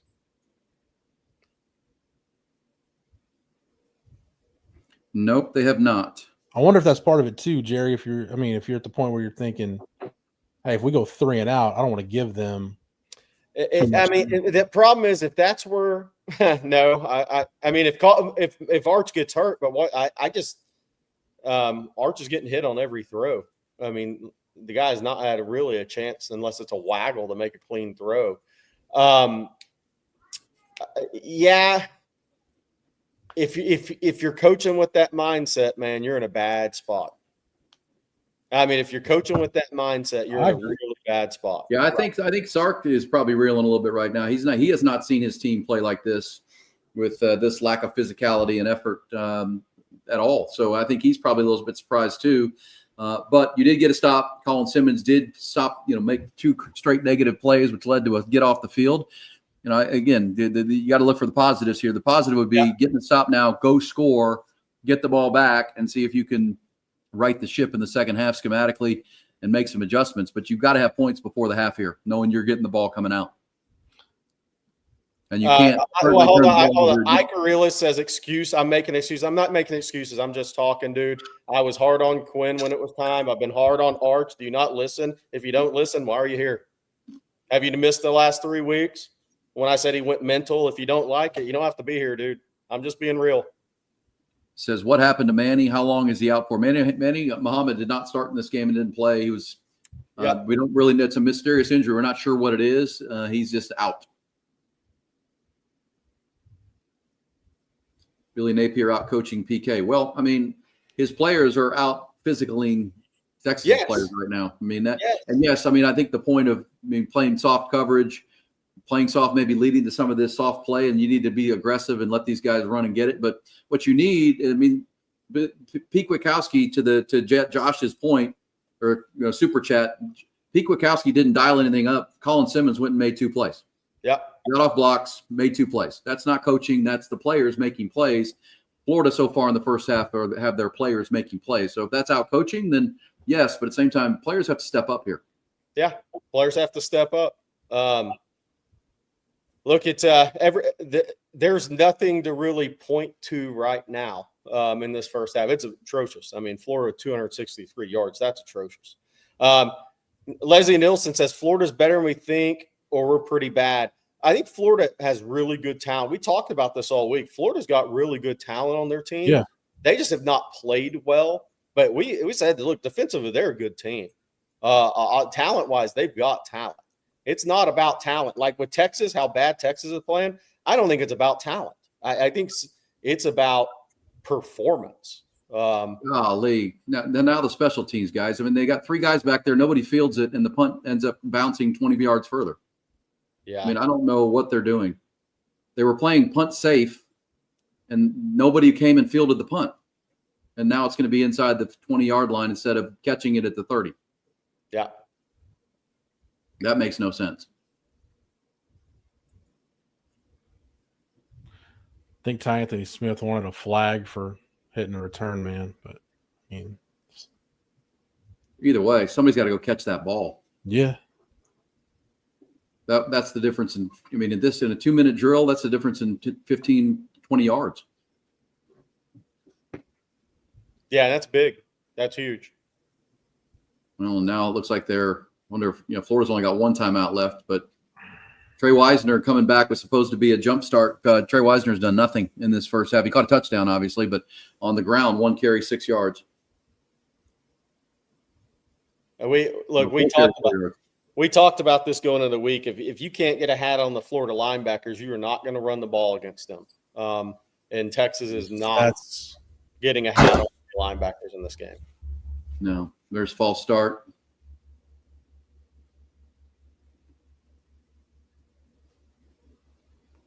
Wow, this is as bad as a half as I've seen in a very, very long time. Bad throw by Arch, false start. That was Arch's worst throw of the game. That's an easy completion. I'd have to see the replay. I don't think anybody's in his face, but that was a bad throw. Well, Longhorns at this point, we're talking about scoring before the half. They're just trying to get to the half without giving up any more points. They are a comedy of errors today, folks, on the On Texas Football Watch Along. It's not much good outside of one forced fumble and a touchdown drive, and then Colin Simmons with a couple of plays here. Other than that, it's been all Florida. And it's all phases, guys. There's not one phase you can look at and say Yeah. is the big culprit. It's all of it. That's the difference between like the UTEP game or the Georgia game last year or the first Georgia game. Like there's been something redeeming in one of the other phases. There's been zero redeem. Even the best thing you had happen, the Livingston catch, he got hurt. Like there's very little to nothing that's been redeeming about this football team and this performance in the first half. Nope. Nope. And so that's where you got to try to find something to build on into the second half, because still just a 2-score ball game, but they don't look like they're locked in mentally or physically in this game.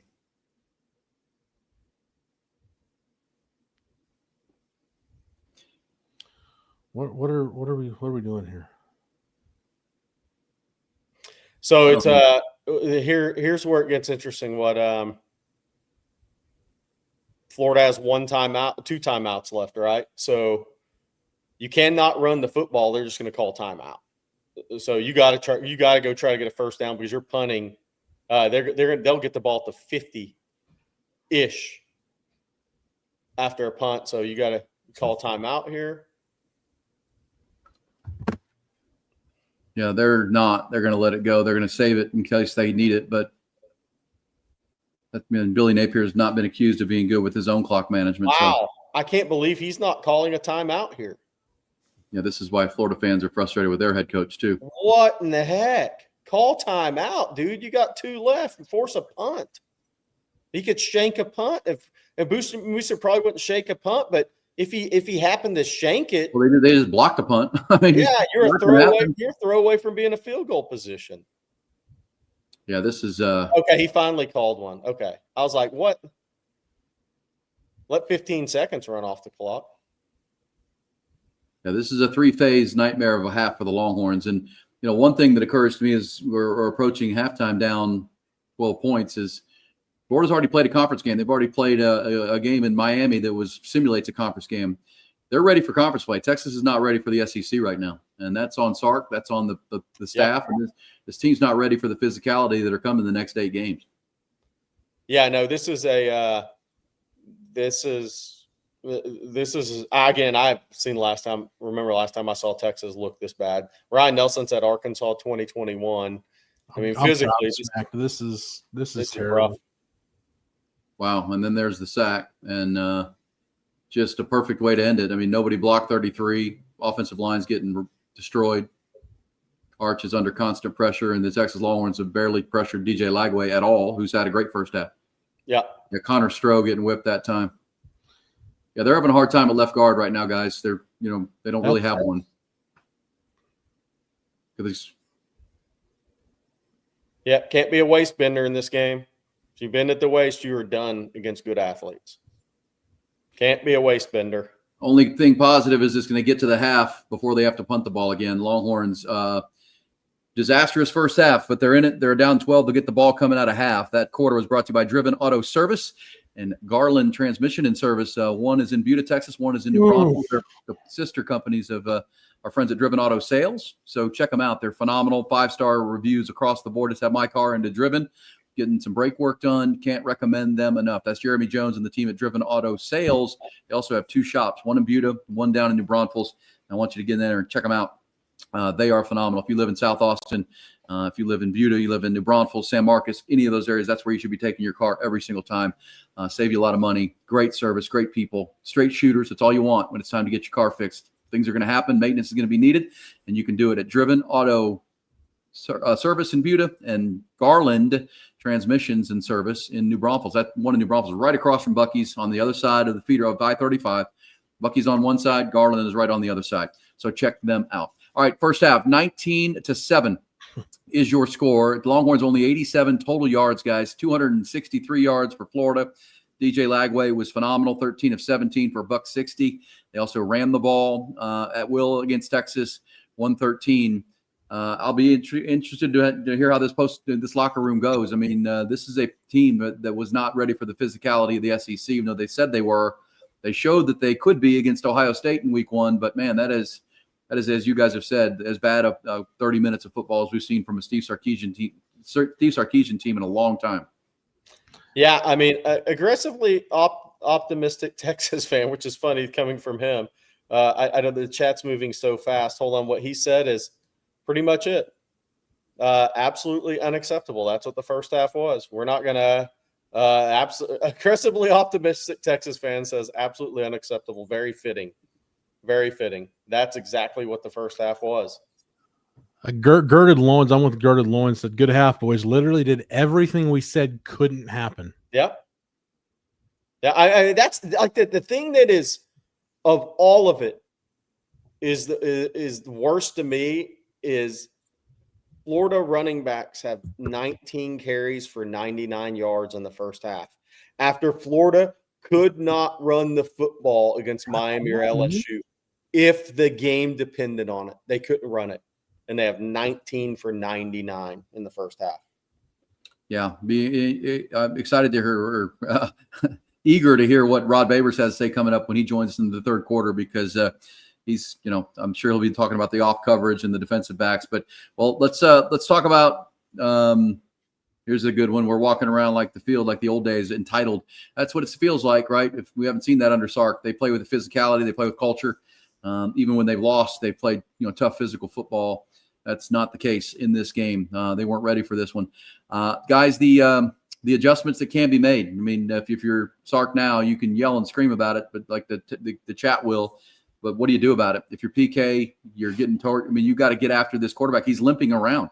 Yeah, you have to push this quarterback off of his spot. You have to not let them control the line of scrimmage. You have to do something to re-engage, and you certainly have to come out with a second half opening script and opening series that gets you back in this game. They've got to go down and put something on the board to start the second half. Well, the most concerning thing to me, and we talked about this all week in this game, is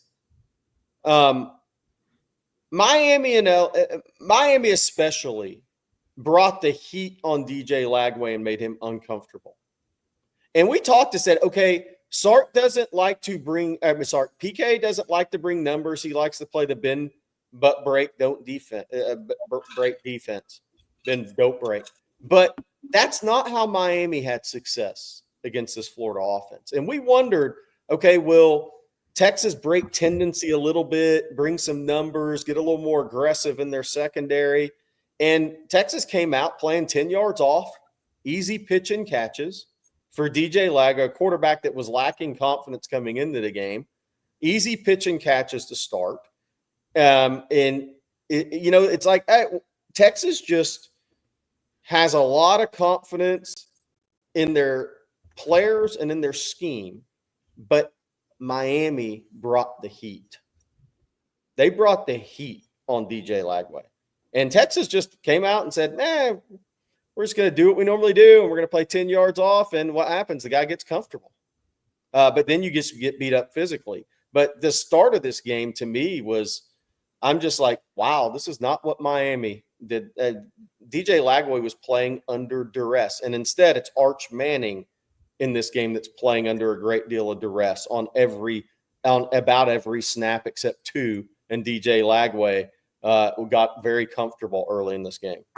Yeah, well, that's well said. I don't know, because you kind of knew whichever quarterback got into a comfort zone sooner was going to have a huge advantage in this game, and it's been Lagway, Jeff, and he's limping around out there. I'm just gobsmacked. Like, the last thing I expected was just somebody said walking around entitled like the old days. No, you're walking around like Florida showed up for a fist fight, hoping a football game would break out.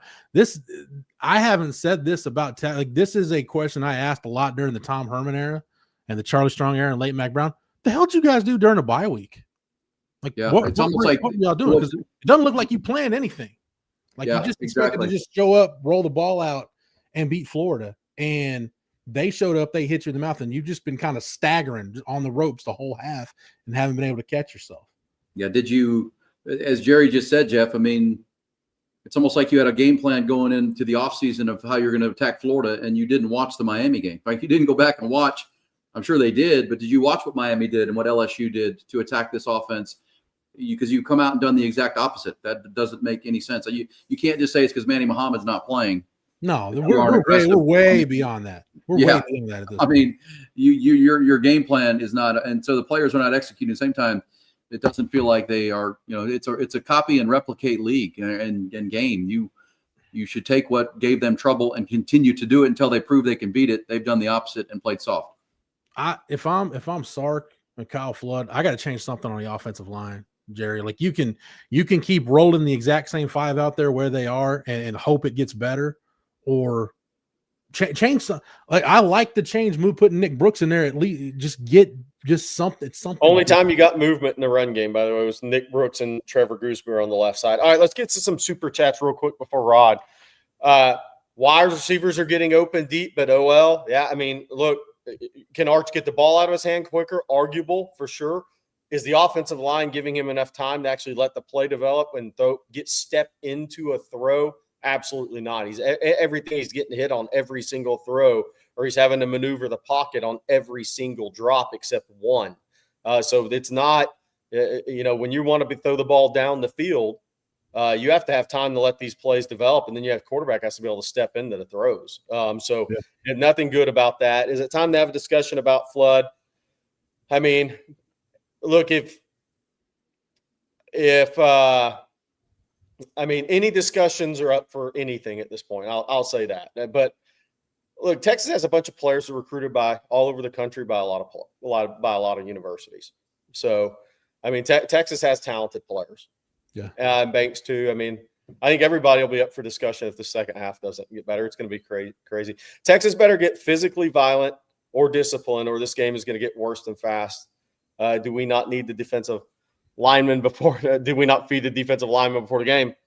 That's been my probably most disappointing thing in this game is the fact that Florida could not run the football at all in Miami or LSU, and they have the two tailbacks has 20 carries for 99 yards in the first half of this game. I mean, they went through them like crap through a goose on those first couple drives. Man. Yeah. It was bad. Again, Jaden Ball had 46 yards against LSU in Miami. They had to abandon the run in those games. It's to your point, Jerry, though, about the offensive line in the pass game. I mean, that goes back to if you can't run the ball and you're constantly 2nd and 9, 2nd and 10, 2nd and 8, it's, Yeah.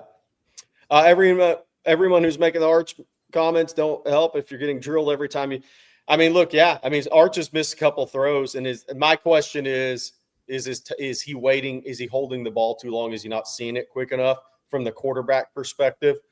But at the same time, the offensive line, you don't have the ability to step into throws in the way this is being schemed up by Sark right now either. So just to be clear on that. And I know everybody and look, Arch is the lightning rod. So everybody's be like, you're too easy on Arch. I mean, if you think I'm too easy on Arch, I said he mentally broke down against UTEP. Okay. So, you were just harder on Quinn. No, when Quinn was good, we talked about it. When Quinn was bad, we talked about it. But Arch is he holding the ball too long is the question in this game.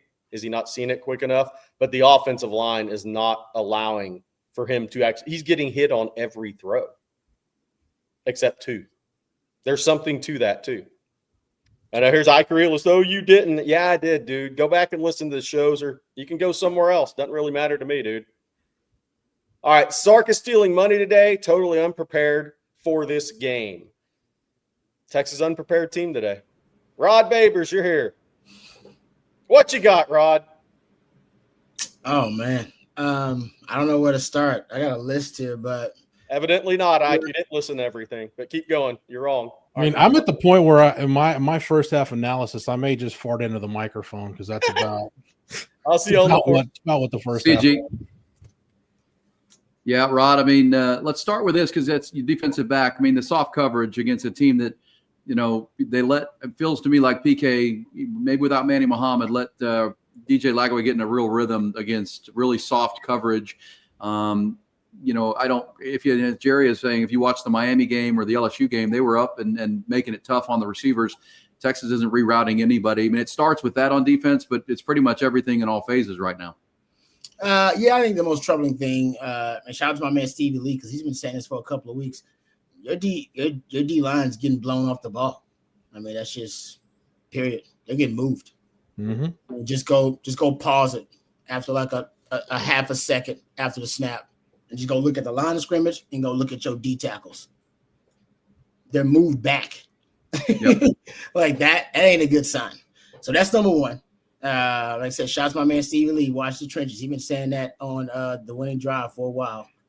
And yeah, your DBs, they still don't understand leverage. I don't understand what that's about. That's, leverage is simple, right? You should know where your help is, and you should, kind of understand, the release point of the receiver. And, if you are in that touchdown, I take the touchdown that they had, right? The touchdown to Dallas Wilson. Kobe Black has outside leverage, and then he takes another step outside. When the receiver threatens his outside shoulder, it's like, you're outside. That's the point of outside leverage. You shouldn't have to take another step outside. He's got to run right through you because you're outside. Why are you threatened by the outside move when you're outside? You know what I mean? Like, so it's simple stuff that they're just getting beat on. But yeah, I mean, so the DBs. Yeah, so I don't know why you're having soft coverage when this guy's got one deep completion all season long, 20 yards downfield. And even in this game, they hadn't had many. We had one attempt or two attempts deep downfield. They're all underneath throws. You should be sitting on routes. You should be attacking underneath routes. This is not a vertical passing team. They're not going to throw it deep downfield. That's not what they're built on anymore. Go watch the film. And Texas, I don't know why they're playing such, conservative coverage and leverage. Like, I don't get that. They should be very aggressive, and they're not very aggressive right now. Offensively, shout out to Coach Shipley. Coach Shipley had been telling me he doesn't like the offensive line. Man, the offensive line looks leaky. And they do. They're a finesse offensive line. They don't push people around. And this is this Florida Gators defensive front had the lowest pressure rate in the Power Four going into this game. And now they're pressuring Arch Manning consistently. They're the worst pressure unit in all of major college football, and yet your offensive line can't hold up against this defensive front. It's gonna be a long season. That's just ain't nowhere around it. I don't know what the hell they did during the bye week, by the way. Thank you, Rod. Going on. I don't know what they must have taken off a lot of time in the bye week. I don't know what they were doing. And was Sark holding something back? No. If this was holding back, then I don't know. I got a lot of questions, because the only thing I saw that was new was the Niblet package, right? The Niblet package, where Niblet's kind of in there in 21 personnel, which was nice. Actually, that's where your Parker Livingston touchdown came from. It was basically the wide delay. It wasn't a new concept, by the way. Yeah. It was essentially the wide delay, the same play they scored on twice this year with the tight end. He does the wide delay and he does the drag wheel. It's the same damn play, by the way. He just ran it with Parker Livingston. All right, so it ain't like he came up with something new. It's the same Sark staple we've seen time and time again. So if you want to say that was something new, I guess you could say it, but you just ran it with a wide receiver instead of running with a tight end. So the only thing I saw that was relatively new, you ran a 21 set with the Nick Townsend in the backfield. You can throw that out there, but I haven't seen much from Sark that would justify any conspiracy theory that he's been holding back. No, this is what he got, y'all. This is what he's got right now, and I don't understand it because it does seem more conservative to me than previous Sark, Sark tenures here at Texas. Like, it seems, since his tenure here at Texas, it seems a bit more conservative to me, some of the approach in the game plan. But, yeah, I mean, it's hard. And then the special teams gets a punt block. They also let a punt drop that cost them 15 or 20 yards on the final 2-minute drill drive. I mean, they did nothing right. I mean, if you take out the Ty Anthony Smith fumble punch, the Parker Livingston catch that led to the touchdown, and then I'll give Colin Simmons a couple of plays late where he forced, a couple tackles for loss. That's it. I mean, it's slim pickings as far as positive plays for the Longhorns. They looked very unprepared for this.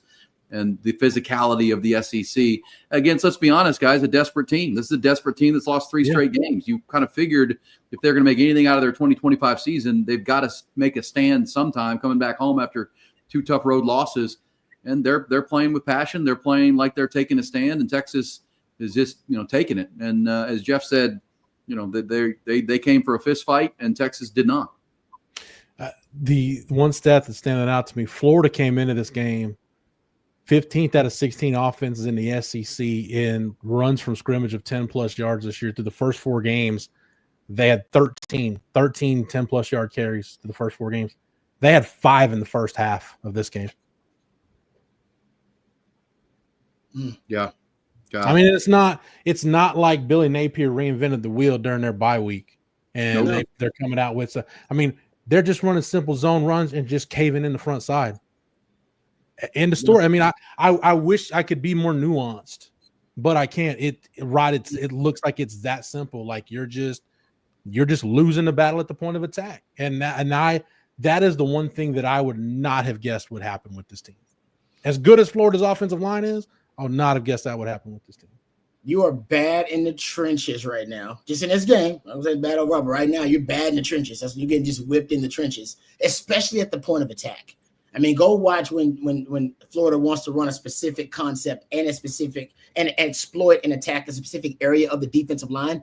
They like you said, Jeff, it's like they just cave it down. Like it's just the gaps are just huge. And to me, I'm not understanding, like I said, what the technique is for Texas on that. I remember my man Stevie Lee saying, when you get double teamed, you got to get down, cause a pile. Texas D tackles getting moved back, off the ball. And it's not double teams, by the way. They're just losing. They're getting whipped one-on-ones. So truth is right now, if this is how, because I still think Florida is what they are. I don't think Florida, all of a sudden, this is Florida being a great team. I think this is Texas underachieving. And I think the reality is Texas may not be even close to as good as we thought they were in the preseason, especially because your quarterback is inconsistent, which he still is, right? We still don't know what Arch is. We have no idea, right? Arch is different data. We have no idea what Arch is going to be. Let's admit it now. That's the real deal, all right? Arch is a coin flip right now at best, okay? And right now you're getting whipped in the trenches too, O-line and D-line. And I don't see playmakers on the outside or in the backfield, like elite guys who are these Bijan Robinson type players who, no matter what happens, just throw it to them. Just throw it to X-Man. Give it to Bijan. Or you don't got guys like that right now. You ain't got guys like that right now. You don't. You got guys that need to be schemed open. And your scheme is also struggling. Seems to me that something's lacking in your scheme as well. You do not have a schematic advantage. Not in this game. No, 100%, Rod. I mean, Jeff, for sure. I mean, when you have your quarterback has 6 completions and your running game has 24 yards, I mean, you're not doing much. You're 1 of 6 on third down. Florida, week before or 2 weeks ago when they lost to Miami, were 0 for 13 on third down. They are 5 for 7 on third down in this game. They're not even good at that. They're not even good at third down, and yet they're dealing on third downs against Texas. Aaron, I'm gonna let you and Rod carry the second half, or at least the third quarter. I'll say this. I see a lot in the chat. Oh, are you going to win 3 more games? Or how are you going to do against Oklahoma? I'm not worried about Oklahoma. I'm not worried about the rest of the season. I am definitely concerned about the next 30 minutes of football. That I cannot look past the next 30 minutes. And honestly, if you want to know the truth, I'm definitely concerned about them getting this ball to start the second half and what this drive looks like. I'm focused on the next drive, and that is it. That's how bad the performance was in the first half. All the way well around. Said, Jeff. I'm not saying this is a bad football team. I have no idea what the rest of the season is going to hold.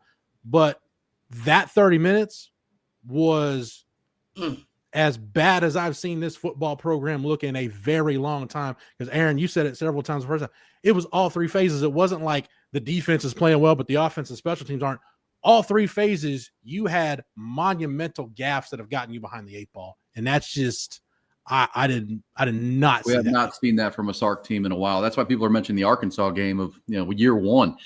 Very disappointing. Let me mention here before the second half begins, our halftime brought to you by my friends at Encapsulate USA. And you can see on the camera here, I've got my Encapsulate tablets. This is a 6 mushroom blend. It's not the psychedelics, I promise you, but it's made from 100% fruiting body extracts of mushrooms, 6 different mushrooms, dual extracted to ensure the most vital nutrients is what you're going for. What are you taking it for you every morning?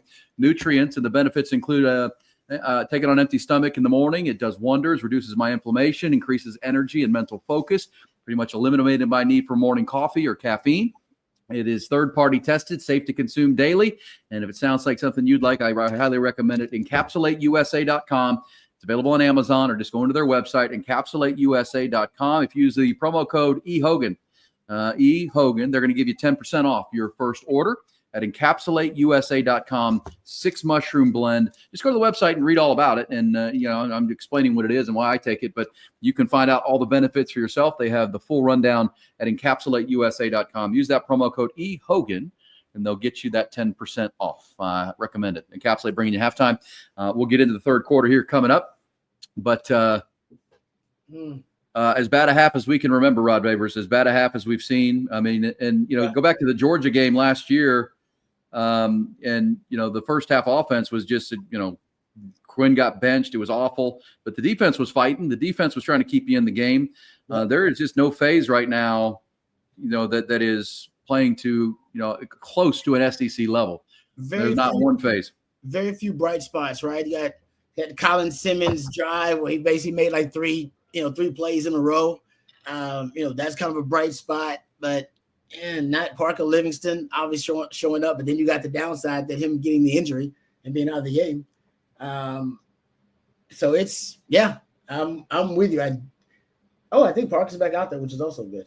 That was a painful hit, but it didn't look structural to me. It looked bad. So we'll see what Sark goes to here. I think I'll go targets to bunch. I'd go targets to motion. I would kind of go back to the stuff that works really well for you. Well, at the end of the day, Rod, if you can, I know it sounds crazy, and I thought Jeff was right on as he dropped off for a second. This drive, don't look beyond this drive. If you can, come to play in the second half, mount a drive, and make it 19-14, you can still be in this game. I mean, that's the reality of it. But obviously, playing like they did in the first half, that's not going to happen. So they've got to go do it. You can, but your running game's not working. No, and your quarterback, like I said, your quarterback's a coin flip, right? Whether he's going, you're right, a great throw on any given play. So, but I still think right now the coin flip seems better than your running game. It does. Vegas right now, and you're just at the crap table, man. You're flipping coins here. I liked what you guys just said. It doesn't feel, because I remember a couple of years ago we were doing these watch-alongs, and the motto was, put some Bijan on it, right? You could get Bijan involved. He's that great of a player. Like, he's one of the best players in the NFL right now. But they don't really have that kind of game breaker. And now a run for nothing and a sack by a team that only had 3 sacks all season coming into this game. And they're dominating right now your offensive line. This is a team that the lowest pressure rate in the Power 4 coming into this game. So Florida has shown you who they are versus good teams. So what does that tell you how they're performing versus you? What does that tell you? You're not good.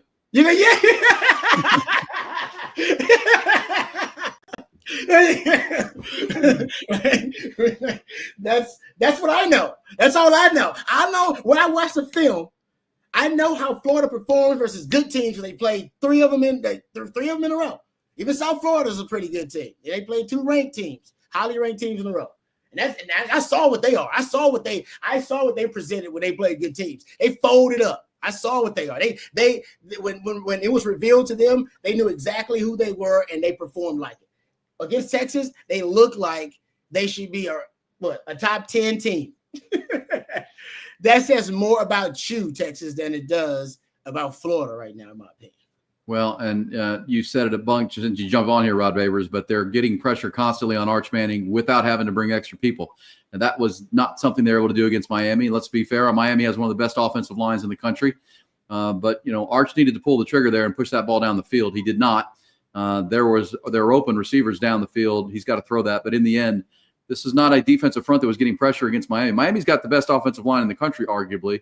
Yep. LSU's is pretty good. Texas's right now is bad. I mean, it's just, there's no other way to put it.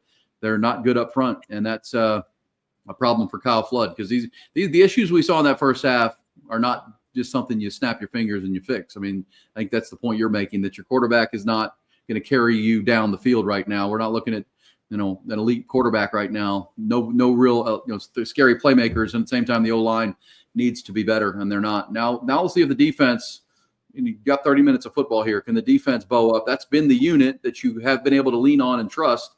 You weren't able to in the first half. That's why you're in this hole. Offense, not surprising if struggling, but the defense being as bad as it was is the surprise so far. they're running the ball on you and they're running in 12 personnel a lot of times, and you're in base, which means you got only 4 DBs on the field. So they got their big bodies on the field, guys. They're putting big, but they're running basically 3-4 out there and still getting pushed back. Yeah. And they're running right at you. I mean, this is pretty simple what they're doing, and you have a quarterback out there with a leg wrap who's limping, and you still have not touched him. Arch is getting hit on every play. DJ Lagway not getting touched. Yeah, you put 8 right now. You're selling all out to stop the run, which is good. Just stop the run. At one point, Florida's going to have to test you, but that's how I would have been anyway, because Florida hasn't proven they could throw the football downfield. You just got to get them in 3rd and long. You're the only team in the last 3 games that can't get them in 3rd and long. Yeah. And now you will here on this. It'll be 3rd and 5 because of a 4-yard run and a 1-yard run. That's manageable. Yeah. Yeah, it was that run up the middle that got them. And that's what Texas can't do, is get 4 yards on first down to make it manageable for Arch right now. This is what did they do in the bye week is kind of going to be the narrative is if this trend of this game continues. Check down. Good tackle. Oh, good rally. All right. Defense. Okay, defense got some pride. I'm a little behind you, Rod. I'm about to watch that play. So if they get off the field here, this is the only way for Texas right now. And that, to me, what you're talking about with the offense, I mean, obviously not nearly as surprising because that's where this offense is right now. It's a work in progress. Yeah. The first half defense is really what has surprised me because he gave up 300 yards of offense, which, we kind of expected this to be a low-scoring, late possession kind of under game. Defense didn't allow it to be that, but now your offense has to pick up this defense here because the defense does get off the field. They got off the field before at the end of the first half. Maybe they're starting to find some things here, but they got to generate some offense here. And much like Florida did, you'd like to generate a punt block or something to create some momentum for your football team. I think the defense getting a stop there, getting a 3 and out there, that's big. I don't know how many they had in the first half, actually. I don't think any, because even the fumble that Ty Anthony Smith punched out was on a 20-yard gain. Yeah. So a 3 and out is big for the defense. They got to get their confidence. They're the identity of the team. So when it started out and the defense was getting rolled up early on and getting pushed around, I was like, oh, this is gonna be a bad experience, long game. Because they lead the way. And so I think the defense starts out well, and you're gonna need them to essentially hopefully pull a shutout or close to it in the second half. I feel like that because I feel like they're gonna try to run the ball. If you're Florida, why wouldn't you run the ball? I mean, you do. I think you just said it, Rod. I think you got to think shutout if you're PK in the second half, because if you're going to win this game, 21-19 is a score you could probably win by. I don't think you can score more with your offense right now. You can't come back from any more down. So even some field goals are going to be hard. That safety may end up being something that you can't overcome. We'll see. Let me tell you about Driven Auto Sales. We told you last segment and last quarter about the Driven Auto Service companies and their 2 shops, but it starts with Driven Auto Sales. My buddy Jeremy Jones and his team. If you need a new vehicle, it's used cars, but man, they've got very lightly used vehicles that they find and can sell to you. You go to their website, drivenoutosales.net, and I promise you're going to find some beautiful vehicles on there. My good buddy Jeremy Jones does an amazing job. You can find your dream car there. And their longstanding motto is a simple one. They want to make the car buying experience more than fair, and more than friendly. They really want to make it a process that you enjoy. It's that simple at Driven. Quality, variety, customer satisfaction. I mentioned the shops they have, Driven Auto Service. They're going to make sure every one of those cars is ready to come to you and be ready to roll. They get them all. Everyone comes with a powertrain warranty, lifetime. They don't sell you lemons. They make sure your car is ready to go. I promise you. They're in Buda, Texas, where they're based. But boy, they deliver cars all over Central Texas, all over the country. They will get it to you. They've sold so many at an outstanding value, and they're just a click away. DrivenAutoSales.net. That's DrivenAutoSales.net. They have everything from fuel-efficient compact cars, full-size options, each one meticulously inspected and then taken care of for quality and performance. And again, they all come with that complimentary lifetime powertrain warranty. And again, like Texas, folks, more than fair, more than friendly at DrivenAutoSales.net. Just a click away for your next vehicle. Dream vehicle, new vehicle for your kids, just a great car at Driven Auto Sales. All right, John, this says O-line getting daboed, adapt, portal, or die. Well, Dabo, that's the issue at Clemson. They can't block people either up front against good teams. And I think, Rod, what you said as usual, the bumper sticker version of this is, against really good teams and top 5, top 10 caliber teams, Florida has shown what they are. They're not – they might be playing their best game and whatever. Same time, we know what they are against good teams, and that gives you a lot of pause on Texas of just what are they. Because they lost to Ohio State. They beat 3 tomato cans, and now they're playing a big – this was the next test, guys. I mean, that's obviously what we talked about. They won't be tested to find out what they are for a month, and here we are, and they're failing the test worse than they did the first time out to Ohio State. And but we'll see. One drive, and you're back in this ball game. If the defense can stiffen, this can still be a game, but the offense has to find something to hang their hat on here. Yeah, a little something going. That was a nice play call there. Or at least you got a nice play, I should say. It wasn't a play call. Nice play by Emmett Mosley. Hey, Emmett Mosley has appeared. Yeah, and Arch got hit again, though. He just kind of threw that up, and Emmett Mosley made a play. But no, that's the deal. Listen, your line is what it is. Arch is going to go out there and just make some plays. And even when he missed the deep one to Emmett Mosley, remember, he was buying time. That's what he's going to have to do. The O-line's not going to improve that much if this is the worst pressure team arguably in the Power 4, and this is what they're doing. Yeah, you're right. He's got to make plays. Yeah, Sark's got to dial him up and, quicker throws, get Emmett Mosley involved. That was a nice play for him. This looks like some kind of trick play. There it is. There you go. Oh, and he overthrew it. Oh, my gosh. Oh, man, you dial one up, and wow. Jack Endries wide open. Oh. That's 7 points. Well, they worked on that, and I didn't see who was it. Wingo. Yep. He that double pass to the wide receiver. He's done that so much. Oh my gosh, that's a walk-in touchdown that did not happen. Oh boy, nobody near him. All right, Texas needs to recover from that because that was a great play call that didn't get executed. All right, here comes Arch using his legs, trying to create something, and still in field goal range. That's good, but man, that was a good play call. Good time for it too. Really good time. Cross midfield, get a first down, got a chance. Now you're third down because you missed that, and then Arch.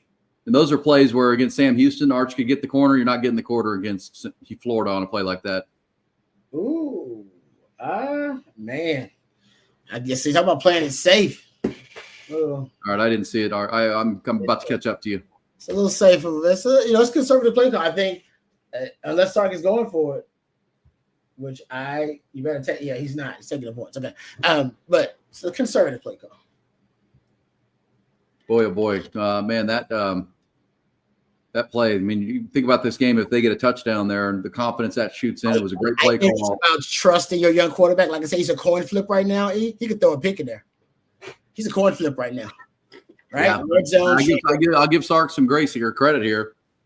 Taking this field goal, his kicker's got to make it for him, but. He's doing pooch. He's kicking, punting. Oh, wow. Not trusting him. Yeah. Wow. All right. Well, the Ryan Wingo miss of Jack Endries will loom here because that was a chance to get this back to a one-score game. Yeah, that's big.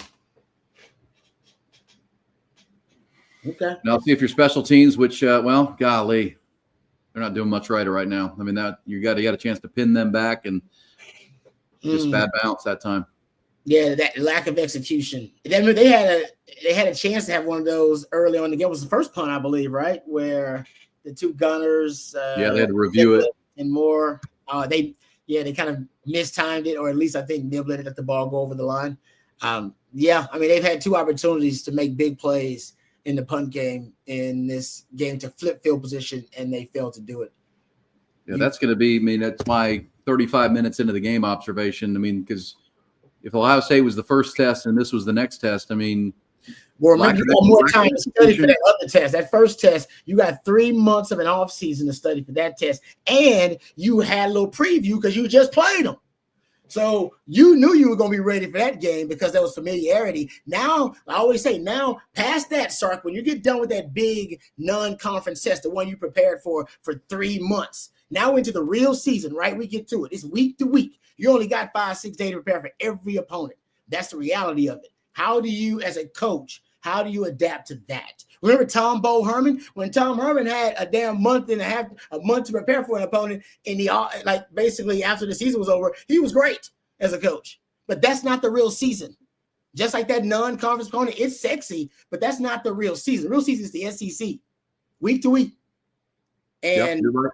Well, that's what I was going to say, Rod. I mean, the reason they lost the Ohio State game, even with all that preparation, was poor execution. Yep. And here we are in this next test. It's poor execution in all phases. That's, hey, you're getting pushed around, but you got to execute that trick play. I mean, that's Ryan Wingo's got to make that throw. I'm sure they've repped it enough. You just got to connect on that. Even the gunners on the punt team and the punter, you're not executing plays that you need to make to play winning football. And you have a run game, and you can't stop their run. So let's just keep going down the list of things. Yeah, you can't run the ball. That's, a lot of these issues are, almost systemic at this point. In big games, you haven't been able to run the football. In big games against like opponents, right? In terms of 23 yards rushing right now. Yeah, and that was the case against Georgia last year, the case against Ohio State last year. That's unfortunate. Yeah, you did it against some other good teams, but against teams, the elite of the elite, you weren't really able to do that. And once again, Texas not being able to run the football. Now, Florida's not even supposed to be an elite front. They're just a top 25 defense.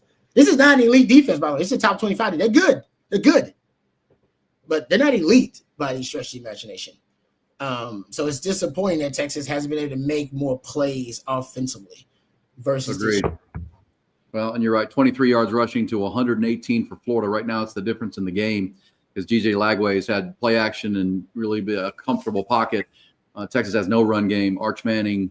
But again, if you hit Ryan Wingo hits that play, we got a one-score ball game with a half to play.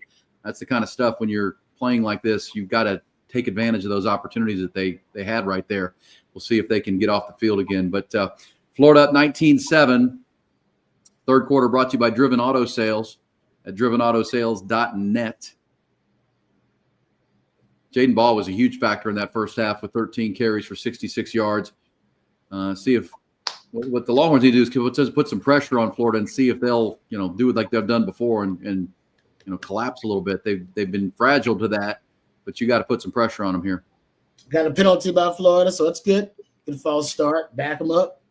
Well, I'm hopeful, Rod. I know they're concerned not having Manny Muhammad out there, but if you watched Florida and play Miami and you watched play LSU, their defensive coordinators were very aggressive coming after DJ Lagway and forcing the issue. PK has not done that. I mean, they're trying to win it with their four-man rush, and they're getting pushed. I mean, at some point you got to heat up this quarterback and see if you can speed up his clock and make him make some mistakes. All day long to throw. All day long to throw. He had all day long. To your point, he literally had all day long to throw there. Go look at how long. You want to count how long DJ Lagway's got to throw this deep ball? All day. All day. He can make a sandwich. Yeah, no pressure whatsoever. Goodness. Yeah. I mean, it's wow. Ugly. Texas can't connect on a deep play that would have been a touchdown, and Florida does. Colin Simmons got stoned. They brought four. This alleged really good pass rush got nowhere near DJ Lagway. Had way too much time, and Grayson Littleton gives up the play. But it was you got an injured quarterback back there sitting in the pocket, not having to move. And that's only his second deep completion all season long, guys. And Texas trying to be more aggressive and play some more bump and run coverage and press. And it wasn't terrible, but he definitely stacked. They call it stacking. He got on top of Grayson Littleton. And it wasn't a great throw. Could have been a touchdown if he let him. If DJ Lagway let him. But they attacked the freshman. That's what you're supposed to do. Smart move. Yeah, but the offensive line, Texas got no rush at all. Nobody came clear. No one got near DJ Lagway on that play. Like to your point, probably should have brought a little pressure. It was first. I believe that was first down too. So well, especially if you're going to get up and play some tighter coverage, bring some pressure behind it. Wow, all day. Are you past the penalty play, Rod? You're way ahead of me. Yeah, no, I'm still commenting on that. Or you're still watching the one play. I'm still commenting. Yeah, I got you. Because now another false start by Florida. Texas couldn't take advantage of it last time. Florida's making it look easy. They're up over 330 total yards to Texas's 108. They put a score on the board now. They score a touchdown here, Rod. This game is over. Yeah, no, I just wanted to go back and watch where Colin Simmons and Trey Moore were on their play, and they were just stonewalls. They just nothing. Had no shot. But yeah, you're right. If they score here, this game's over. Texas offensively, there's no life really to Texas offense. I mean, they're at the point now. Yeah, Sark pulled out the trick play because it was more desperation, not because he thought it was the perfect time for it. Let's be honest. Yeah, well, he was trying to create a chunk play. Yeah, the offense can't, and it didn't. It worked. It just didn't get executed. So you got a confident DJ Lagway, and that's unfortunate because everybody else has been able to make him very insecure. Yeah, they're going to run the rock on 3rd and 9, which is good for Texas. That means at least they'll settle for a field goal. I'm assuming they will. Who knows? They might decide they want to cut the head off the snake. Yeah, they're gonna try to kick a field goal here. Texas is gonna get off the field, but still, I mean, why would you take a chance? I mean, at this point, Texas offense hasn't proven they can even move the football against you. Yeah, they got 100 yards total, 23 rushing yards. Arch has completed 6 passes. Arch is it's a 50-50, man. 50-50. That's start calling him. I think Coach Steven showed up here. I always say there's a Coach Sark and there's a Coach Steven. And Coach Steven is the one with these kind of game plans that we saw versus the Gators. Man, for Arch, I'm going to start calling him Archibald because this ain't Arch. Arch is a different player. I don't start calling him Archibald when he plays like this. He's like that Batman character. I don't know which one I see from game to game. I don't know. Almost see the guy I saw in the second half of the fourth quarter versus Ohio State. The guy I saw versus Sam Houston State. The guy I saw versus San Jose State. The guy I saw last year versus Mississippi State and ULM. Or the guy I saw versus UTEP. Most of the Ohio State game or most of this game. 50-50. I'm gonna get yeah. Well, then you can start calling him quarter. We'll just call him quarter. Flip it. Yeah, right. But that's what the character on Batman. He has a coin. He just flips it. It's 50-50. It could be anything, depending on the situation. He's gonna let fate decide. We have no idea what kind of quarterback we're gonna see on Saturday, Longhorn fans. Well, and especially without a run game and 23 yards rushing. I mean, that's not. This is much worse than the Ohio State game at this point at 22-7. Because you would say, well, if they can get back in it, well, they can't move the ball. So until they can move the ball, we can't be optimistic in that regard. But it's a wholesale line of scrimmage problem right now. I mean, that deep ball for me, Rod, they hit that Texas is supposed to have one of the best pass rushes in the country, and they got nowhere near DJ Lagway. Florida has the worst pass rush in the country, certainly in the SEC, and they're getting all over Arch on every snap. So that's a line of scrimmage problem right now. Both sides are not nearly as feared and tough as we thought they were going to be. Totally agree with you at this point. If you're Texas, I mean, those are major issues. Those are these are not issues that you can fix, overnight. And no. I think for Texas now, it's a real concern. I know that Oklahoma's lost their starting quarterback next week, but the way you're playing, you can lose that game easily. Well, that's one of the best pressure teams in the country. This was not. And I mean, but again, the offense is frustrating, but I don't want to say it's not a problem, but it's not as surprising. The fact that Florida has 350 yards of offense right now. Oh yeah, they have 22. It's only 22 points, but they have 350 yards of offense. They're 5 of 9 on third down. They're 7.8 yards per play right now. You can normally rely on this defense to keep you in these games, and right now you're 3 scores down because your defense is getting gobbled up on top of it. I mean, I don't think anybody would have been surprised if this was kind of a 17-13 kind of game that you got to find a way. Now you're down 22-7 because your defense is not playing well at all. No, I thought that was the one thing we knew about this team. I mean, agreed. That this team had a defense that would keep you in games. And if they don't have a defense that would keep you in games, they're not going to win a lot. I don't want to think about the alternative. And yes, I will. The panic button. Do I have a panic button? Here it is. Press it. Panic button is pressed. Panic button. Boom. Press it, baby. It's done. If you can find a panic button, press it right now. Smash it. This is DEFCON levels right here. It is.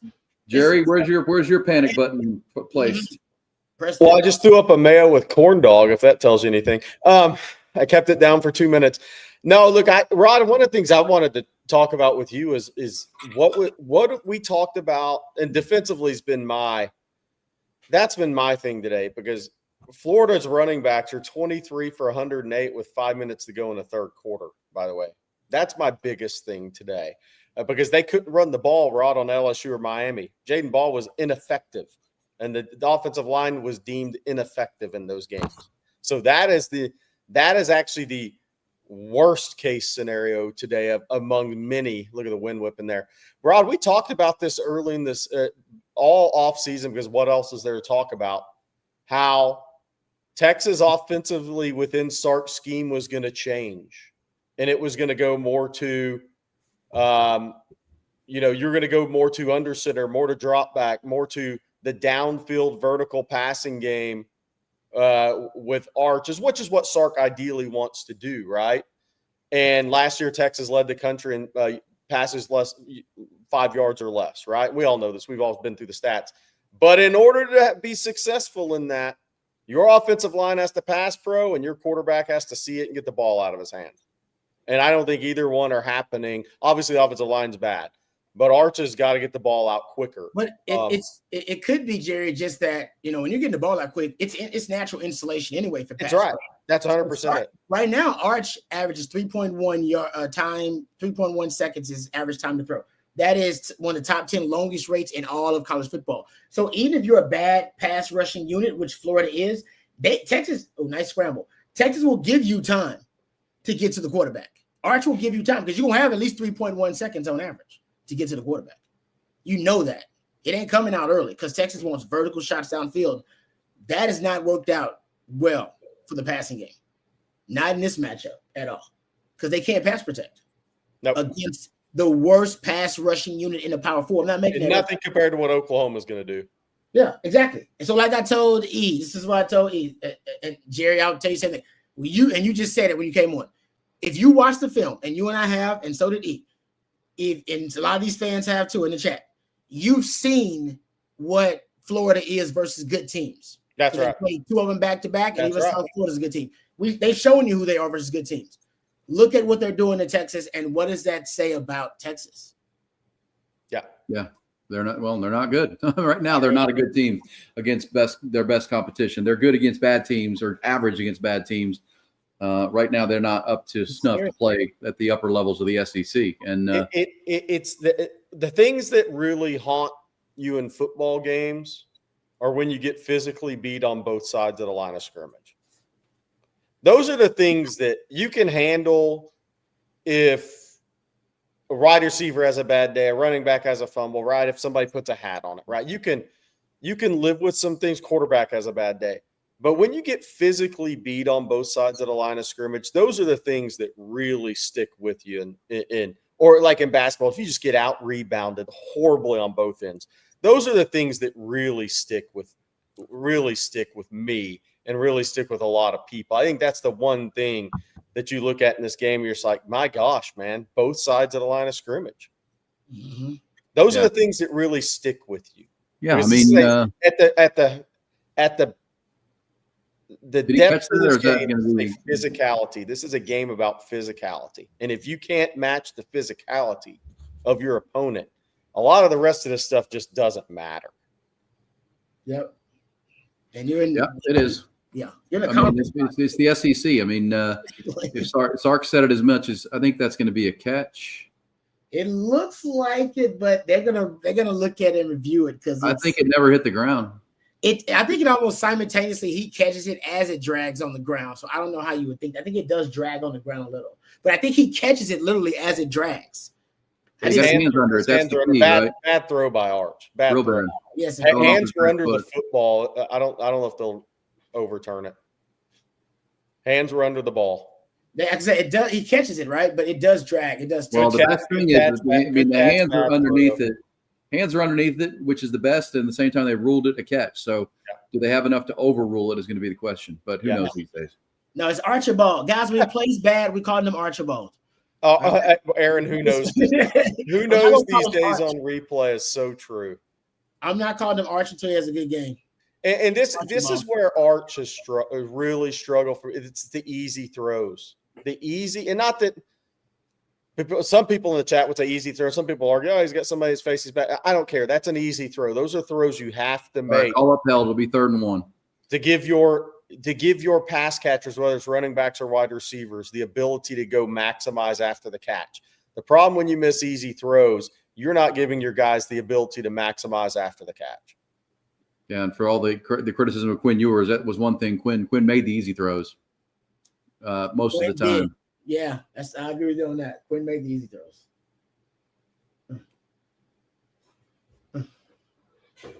All right, big 3rd down here, probably 2 down territory for Texas in Florida territory, down 3 scores or close to Florida territory. Flag on the play. Oh, boy. Yep, you know it. You know what it is. Oh, man. Unprepared, unfocused.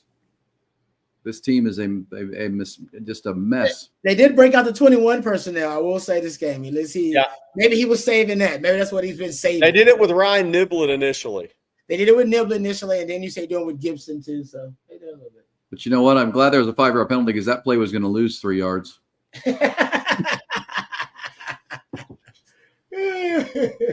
By the way, so Florida's nice. over 13 on 3rd downs against Miami. Today they're 5-9, and Texas is 1-8. Exactly. You are who we thought you were on 3rd down, and they look like world beaters on 3rd down. What does that say? This is a good concept, though. Good play call. Yeah, it's a good throw. Yeah, Emmett Mosley. And Mosley's making some plays in the second. Mosley's a baller, man. Mosley's a baller. They like him. You can tell why they like him. Yeah, coming out of that bunch, Rod, you talked about going to bunch formations out of the half. Yeah.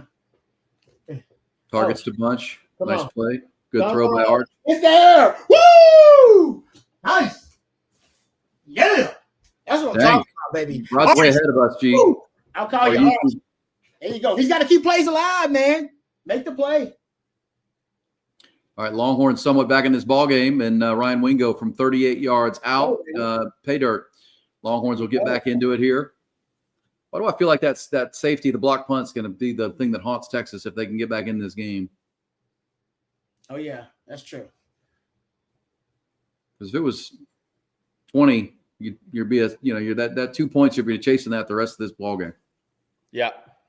No, that special. You're 100% right. That safety on the block punt. We'll see if that ends up being the difference in this game. That was a nice throw, though, Rod. You said it. Buy some time, make a throw. Yeah, man. That's what you want to do, Arch. That's what you got to do. And that was a beautiful throw. And I believe, if I'm not mistaken, they motioned to a little bunch over there. Look how tight those receivers are. I'm not gonna say I know what I'm talking about, but I know what I'm talking about. Just he needs more targets to bunch. I get clear. Yeah, I do have to say you know what you're talking about. I'll say you know what you're talking about. 100%, Rod. No more targets to bunch. Yes. He's great at it. Meanwhile, halfway through the 3rd quarter in Tuscaloosa, 17-14 Alabama. We got a heck of a ball game here. This one's living up to what we thought. It's a good game. Archiveda. I like that. He goes back and forth between Archibald and Archiveda. You know what? I mean, guys, how about Texas has been awful on defense today, but how about Penn State giving up 34 to UCLA with 3 minutes to go in the 3rd quarter? Holy, what let one loss get you? A lot into that Oregon game, and they lost it, and now it's Ooh. I will say this, for Arch guys, I mean, from Archibald to Arch is, he had that run on a scramble, and when he gets some positivity going, he tends to build on it, and maybe Texas can build on that here in the second half. Well, look, I mean, Arch's problem he missed is the easy throws, but like the first play to Mosley, it's one of the few times he had a clean pocket. So it's amazing if you can give a guy a clean pocket and let him get a throw. But he's just missing the easy throw. Arch misses the easy for the touchdown, though. Wasn't a clean pocket. He just made. Yeah. No, it wasn't a clean pocket. The one to Mosley was a clean pocket, and then he came back, made a play, climbing the pocket, moving to his left, and made a really good throw. Yep. No, I don't know what. Like I said, I have no idea what numbers Texas has, but I talked about this before. Targets to bunch is easily, by far and away. I talked about this on Sunday schools. I talked about it on live streams. easily far and away the most successful concept for Arch. Going into this game, I'll give you numbers. Targets to bunch. For Arch so far this season. Targeting bunch formation, over 70% completion percentage, over 14 yards per attempt. If you look at the first down touchdown rate, you're at 46%. You look at your explosive play rate, you're over 25%. Just targets to bunch. Like I have no idea why they don't do it more often. No idea why they don't do it. I'd be doing it on 80% of my damn passing plays. It'd be so I do it on it. Why wouldn't you? What are we waiting on? Well, and Rod, talk about why that is from a defensive back. The fourth quarter Ohio State game, all of those big plays, the injuries catch, the target, the touchdown to Livingston, the Ryan Wingo 28 yards, they were all targets to bunch. At the end of the game, they started doing it. I don't know what the hell they've been waiting on. Just those last two completions were targets to bunch formation. Like, it is not rocket science, but somehow they want to make it seem like it is. If a concept is working, just keep doing that. Well, Rob, why do you think it makes it difficult on the defense, and it kind of clears things up for the quarterback a little bit too? Yes. And by the way, they got to bring the heat on Lagway now, guys. I mean, like, if they got time, it's past time. Yeah, past time. I agree with you on that. I mean, look, we're playing 8 yards off. Well, and there's Colin Simmons getting some pressure. Why they just don't whip the ball out to Vernell Brown right here? Just throw it sidearm out there and let him get 5 yards. That's a play I'd run. Just whip it out there. Yep. Yeah, they were playing closer to the line of scrimmage in that last drive that led to the field goal, but Texas wasn't getting any pressure. That time they played off, but Colin Simmons beat his man and got in the back pocket of DJ Lagway. They got to keep that up. Yeah, they haven't been able to. I mean, organic pressure is not working. Like, it's obvious. Like, you got really good players on the edges, but your organic pressure plan is not working. You gotta manufacture pressure now. Yeah, you probably didn't. If you're PK, you didn't think that was going to be part of the deal this year, but when it is, you have to adjust. Man, just all right. Again, 8 yards. That's the most disappointing thing to me in this game. Yeah. I mean, look, they're at 24 carries for 115 yards. They're two backs, and D. Clark is the Clark is their fourth string running back, by the way. You gotta push. It's just they're pushing. They're pushing Texas around. Yes, they're pushing Texas around. It's just that simple. Yes. Now, there's a 4-yard gain on 3rd and 3, and that's just push. That's all it was. That's all. It's that simple. They're pushing Texas around.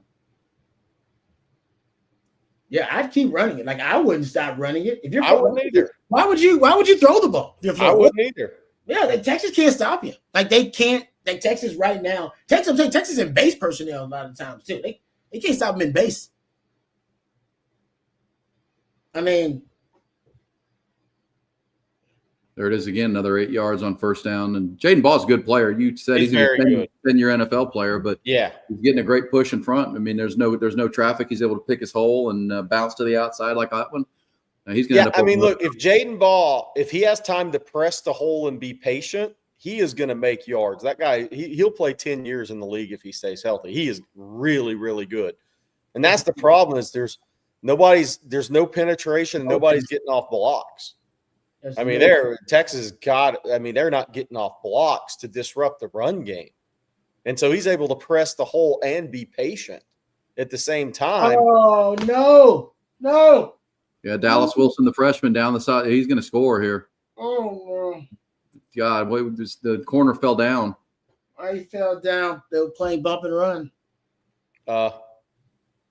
Oh, man. They were playing press coverage. Bad footwork.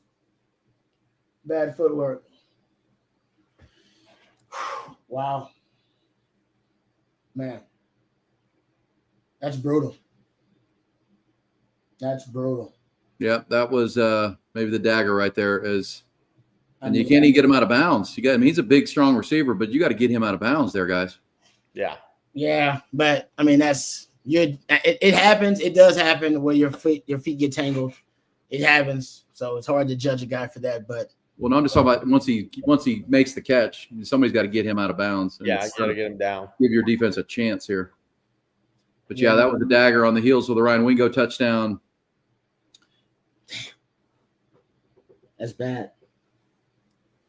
Well, and I don't want to say that obviously Man and Muhammad not playing, but at the same time, that's 2nd and 2, man. When you get to 2nd and 2, it just opens up your playbook and bring some man coverage and You're right. Fight man. No, you're right about the Manny Muhammad thing. Now that's when you miss him. Yeah, Kobe Black. There was a bit of a. But now you're seeing why Dallas Wilson is so highly paid, Jerry, and highly recruited. I mean, this guy, he's an 18-year-old kid that kind of looks a little bit like Jeremiah Smith. Yeah, I'm glad. Yeah, exactly. It's funny you said highly paid. That was a good one there. But in today's day and age, yes, and that was a great investment by Florida. To imagine Dallas Wilson if he was on the Oregon team right now with DeCorian Moore. That's what Oregon was trying to get done. But yeah, tremendous player. Again, I saw him in person. Texas tried to get him on campus multiple times, and he is extremely talented. Look at him just dragging. He's an 18-year-old kid dragging Michael Taft and Jelani McDonald, 2 really good players. Gotcha. Did he cross? He crossed over? Yeah, just lazy footwork. Didn't he have his feet underneath him? When he stopped his feet when he's making contact with the wide receiver, stopped his feet a little bit. You stop with a guy like that, hell, man, he'll die that big. You can't stop your feet when you make contact with him. He'll knock you right off. Well, Longhorns got a touchdown to get it within 10 points or 9 points, and that one was a dagger right there. But to me, guys, it was still set up by this run game where they were able to crack off 6, 7, 8, 9-yard runs, and that makes it easy on DJ Lagway, and that is just concerning because this defense is allowing 60 yards a game rushing. They've given up 142 right now and 415 total yards. This is not the defensive effort. I mean, Longhorn fans expected 29 points into the 4th quarter by the Gators is way too many. Lagway's breakout performance. I mean, we literally were joking that it can't be against Texas. Like we know he's going to break out of his funk because he's not that bad of a quarterback, but he can't be against Texas. And the irony that it was against Texas. He broke out of it against Billy Napier. They've been wearing Fire Billy Napier shirts around campus for this game because Florida fans wanted Texas to put Billy Napier out of his misery and to beat Florida so bad that they would have to fire Billy Napier. And ironically, you may have saved Billy Napier's job. Yeah, right. Well, and here's the crazy thing about that. Florida will go to A&M next week and lose. I agree with that. Just watch.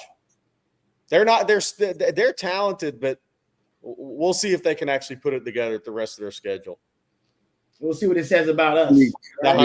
Holding on Brandon Baker there, guys. You finally got a 5-yard run, and Baker, held the outside edge, and that's going to be a penalty. Son of a.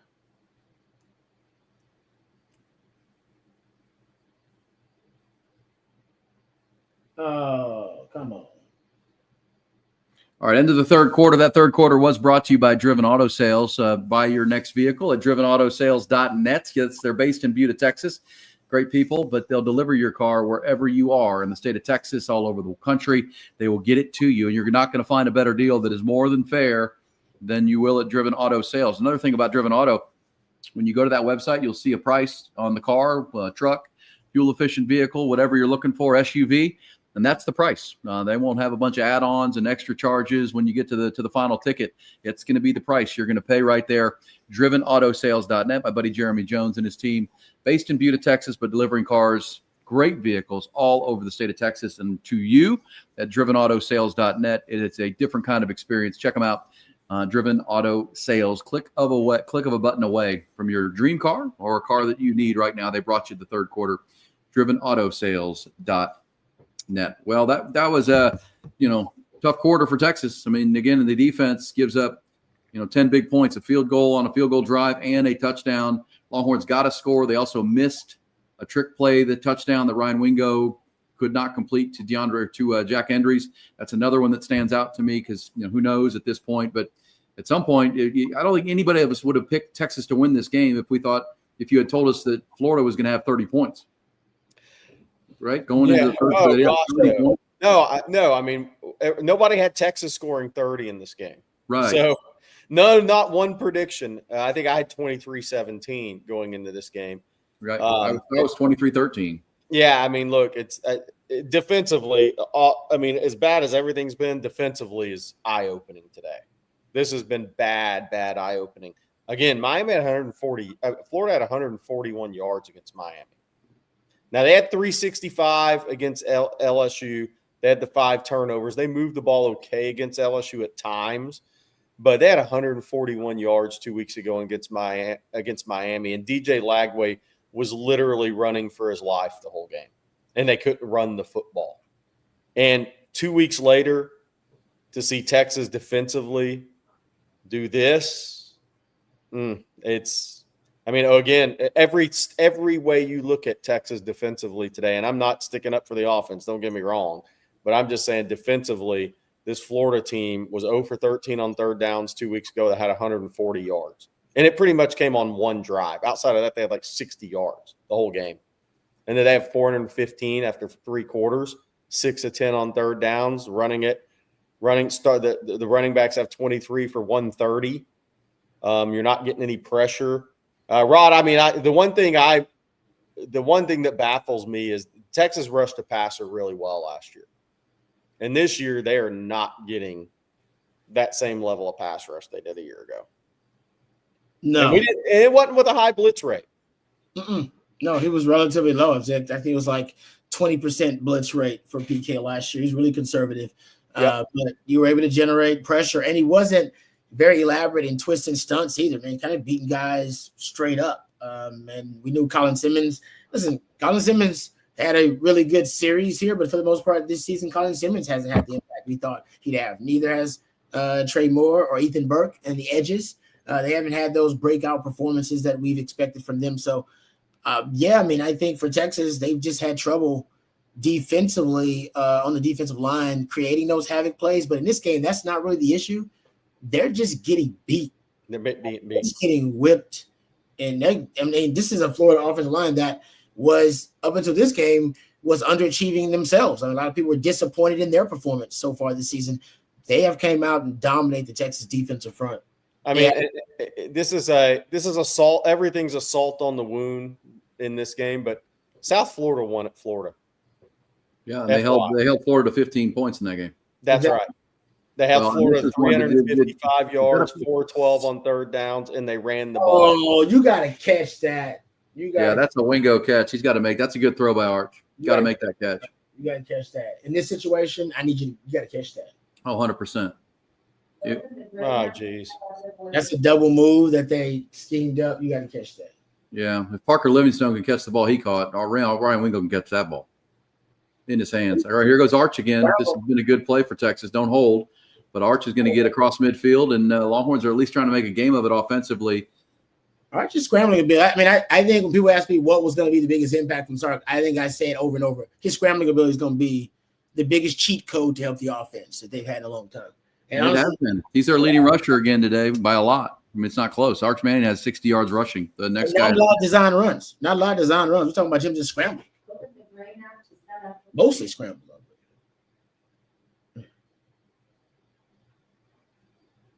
Come on now. Do something. All right. Well, that's going to get a little bit. Oh, don't get hurt from that play. There's getting rolled up on. That's a wide receiver. They're operating like they got a lot of time, too. It's weird. They need to hurry up. They do. They're down. I don't know why they're just kind of standing around like they should be in 2-minute mode almost. Like, what the hell is going on? Let's go. Yeah, 100%. They need to hustle. Aren't they very casual? And it's like, what the hell? Agreed. Why are you so casual? Agreed. Well, I wonder if Sark's thinking if we can score 2 touchdowns, we'll go for 2 twice because they're still going to need a field goal even if we miss a 2-point conversion. But you never know where your defense is playing. You need all the time. You get I believe the 100%. Yeah, like you need in 2 minutes. Another one. That's 3 false starts in the second half for Texas. Well, they've overcome them. They are who we thought they were. We know this is an undisciplined team at this point. We knew that even in the first 4 games. Yeah, they were. That's the only thing we actually know about this team. Turns out we didn't know that the defense was going to be this suspect. So the one thing we actually knew about this team is that they're undisciplined. Everything else is out the window. There's nothing else we know about this team actually right now. That's scary. That's scary. 100% agreement on that. They jumped off sides again. Again, like I said, the only thing we know about this team is that they're undisciplined. It's the only thing we know. That's it. That's it.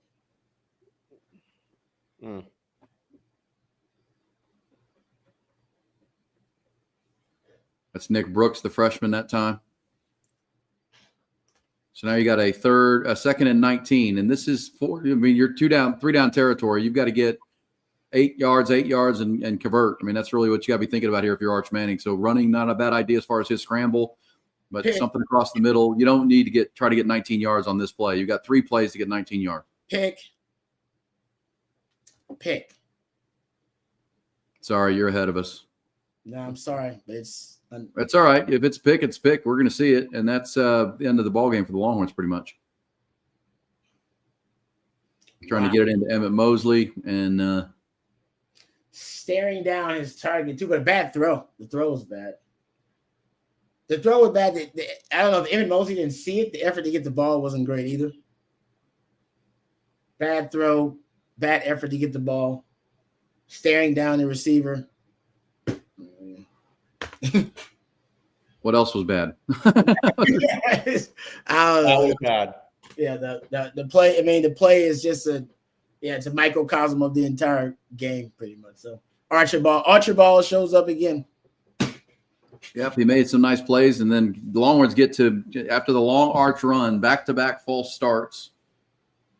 Wasted a minute and 30 seconds off the clock with some false starts. I mean, this team, not a good team right now, guys. I mean, we said after the Ohio State game that we wouldn't really know and there wouldn't be a test for a month. Well, they're failing that test, and they couldn't beat Ohio State, and they held them to 14 points. Well, now they've given up 29, so they've regressed in the last month. Yeah. No, it's a worst performance I've seen from a Texas team in a long time. Yep, right ahead of the Oklahoma game next week, which is discouraging. Oklahoma is beating Kent State right now. I mean, again, you know, it's a rivalry game, so you throw our records out the window. But you know, it's you're not going to beat Oklahoma or any good team playing like this, and this is chance. what we are right now. You know, look, the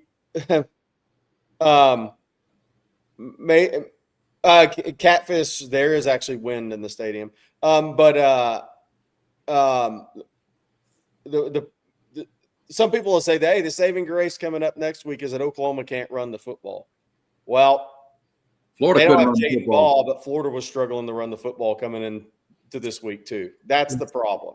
That's the problem is Florida couldn't run the football and establish a run against LSU or Miami.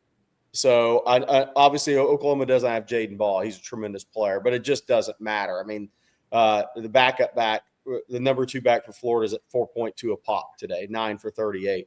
But again, the Texas offensive line is people think Florida looked good today. Just wait till Oklahoma brings the heat.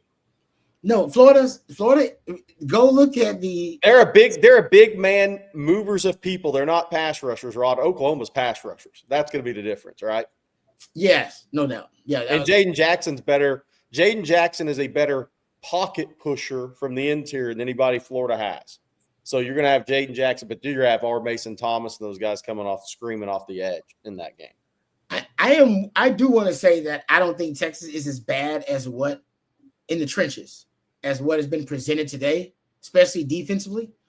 But there's no doubt. I don't know what the hell they did in the bye week, but this team was not ready to play. They were not ready to play. Yeah. Well, several people have mentioned this, guys, and have this as a conversation to chew on here in the fourth quarter, brought to you by Driven Auto Sales. Somebody just put out on the chat that the offensive line being this bad in year 5 is very concerning, and that's true. This is the Pancake Factory, Rod. This is a lot of investment, a lot of high recruits, a lot of development. And this offensive line is, I know they're inexperienced, but man, they're some high ceiling players that are getting whipped by what was not a very good defensive front or at least the talented front for Florida, but not a very impactful front. Yeah, no, I agree. We knew that the offensive line was going to take some time to gel. I mean, that was expected because there was so much inexperience on the offensive line. But yeah, at this point, there is no excuse for this. Even Sark said they want to be a more physical offensive line. That was their focus, to be a more physical line. We know that from the play calling, right? They're running more gap power schemes, trying to run more downhill concepts in the run game. And yet, once again, this season, even not as they intended, they're a finesse offensive line. They're finesse. And then it makes me think, is the scheme just lead? Does it just naturally, whatever Sark's scheme is, lead to having a finesse offensive line? And you would say, well, it wasn't like that Alabama. Well, Alabama, he wasn't the head coach. Yeah, exactly. Alabama, you had Nick Saban to check you and go, nah, I don't like that guy. I want this guy. Well, yeah, 11 NFL players on offense. Yeah, and you had three first-round wide receivers. You know what I mean? Yeah. Like there was a lot you had working for you. So here in Texas, the concern is, why are you regressing in some areas? Whether it be third down, red zone, penalties now popping up, whether it be offensive line overall and the development, quarterback development now. Let's not act like it shouldn't be discussed. No, it's all on the table, guys. This is year 5 for this entire coaching staff. Yeah. And they've recruited some really good players. And this is they weren't ready to play in this game. There shouldn't be a healthier and fresher teams in all of college football than this group. And they had a week to get ready for this. And this is not even close to a performance that can build any confidence with anybody. Yeah. No, I agree. It's at this very underwhelming. I mean, the game against Ohio State was underwhelming. And as you said, Rod, they had all offseason to prepare for it and just played at Ohio State.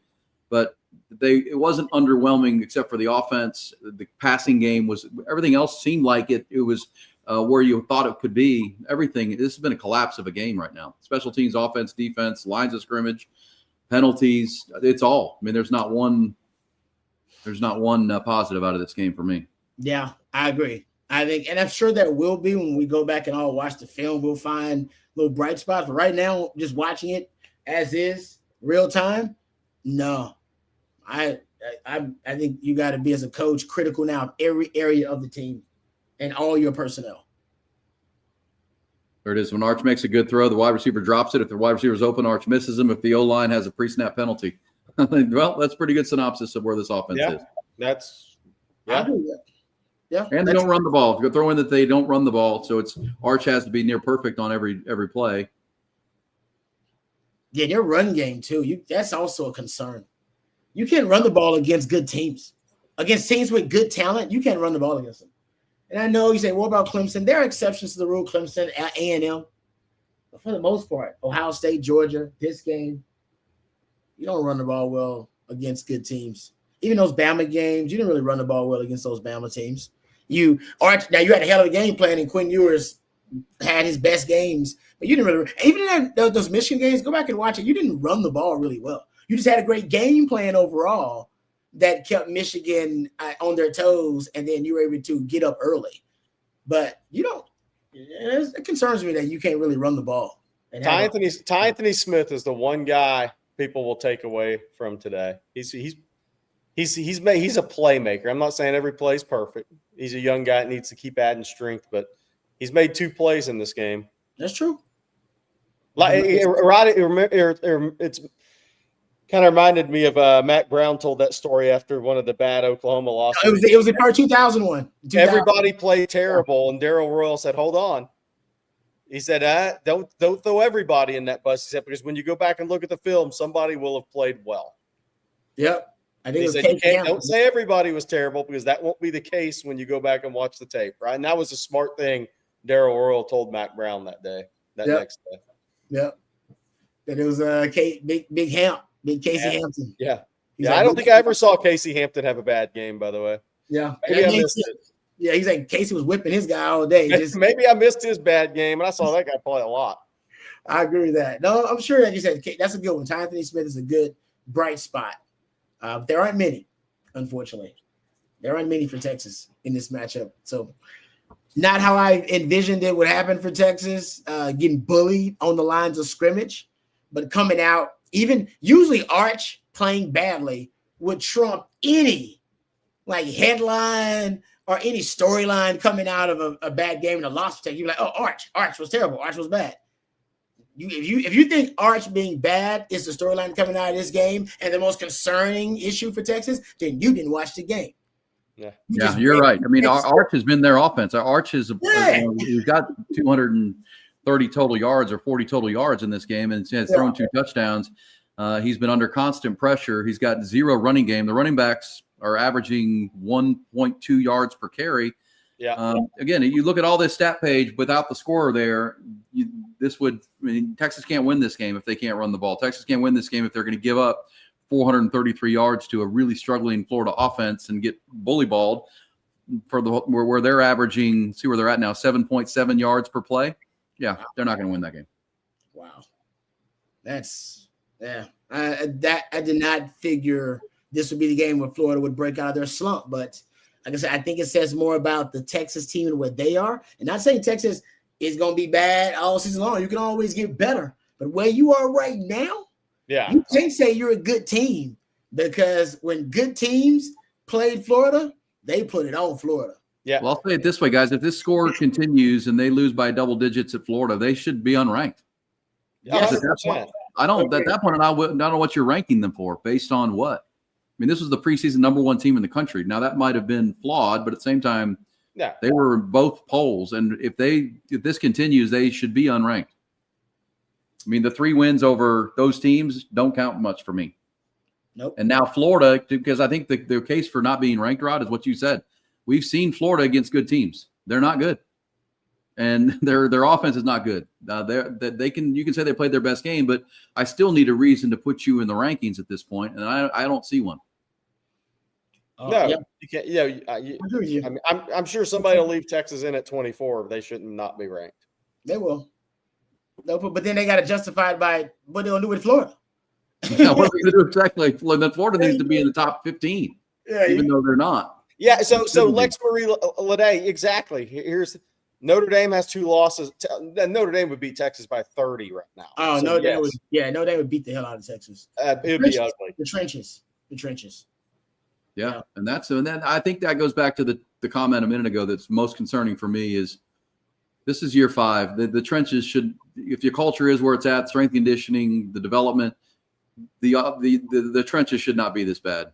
Getting pushed around. And then your running back just got run over and your quarterback got sacked.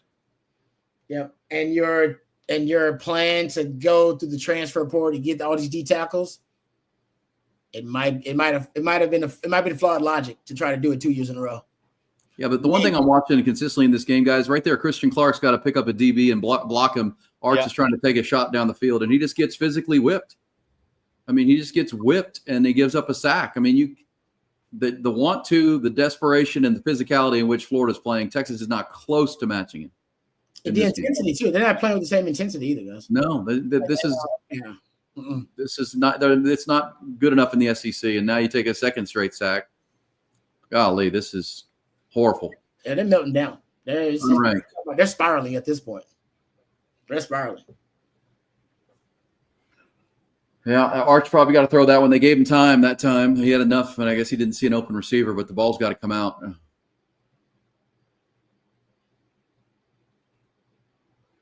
Yeah, Florida's now feeling it, and they may make this a big number. Meanwhile, the game over in Tuscaloosa is really good, 20-14. Vanderbilt was moving to try to take the lead and threw an interception. I know. Bobby screwed. He had one turnover in the red zone, and now was that an interception? In the red zone? He's got 2 red zone turnovers in this game. They could be winning this game. There's a good throw by Arch. So he was right. He said if we take care of business, it won't even be close. If he'd have taken care of business, it wouldn't have been close. Yeah, he's turned it over twice. Bobby he's a dude though. I appreciate a QB like that. He's great, unbelievable competitor. Yeah, he's got that it care. He's got that it. I like him. I love him. Yeah. Well, Texas, I gave this stat a bunch on the radio this week, but they're going to play, Texas will play Vanderbilt their next home game.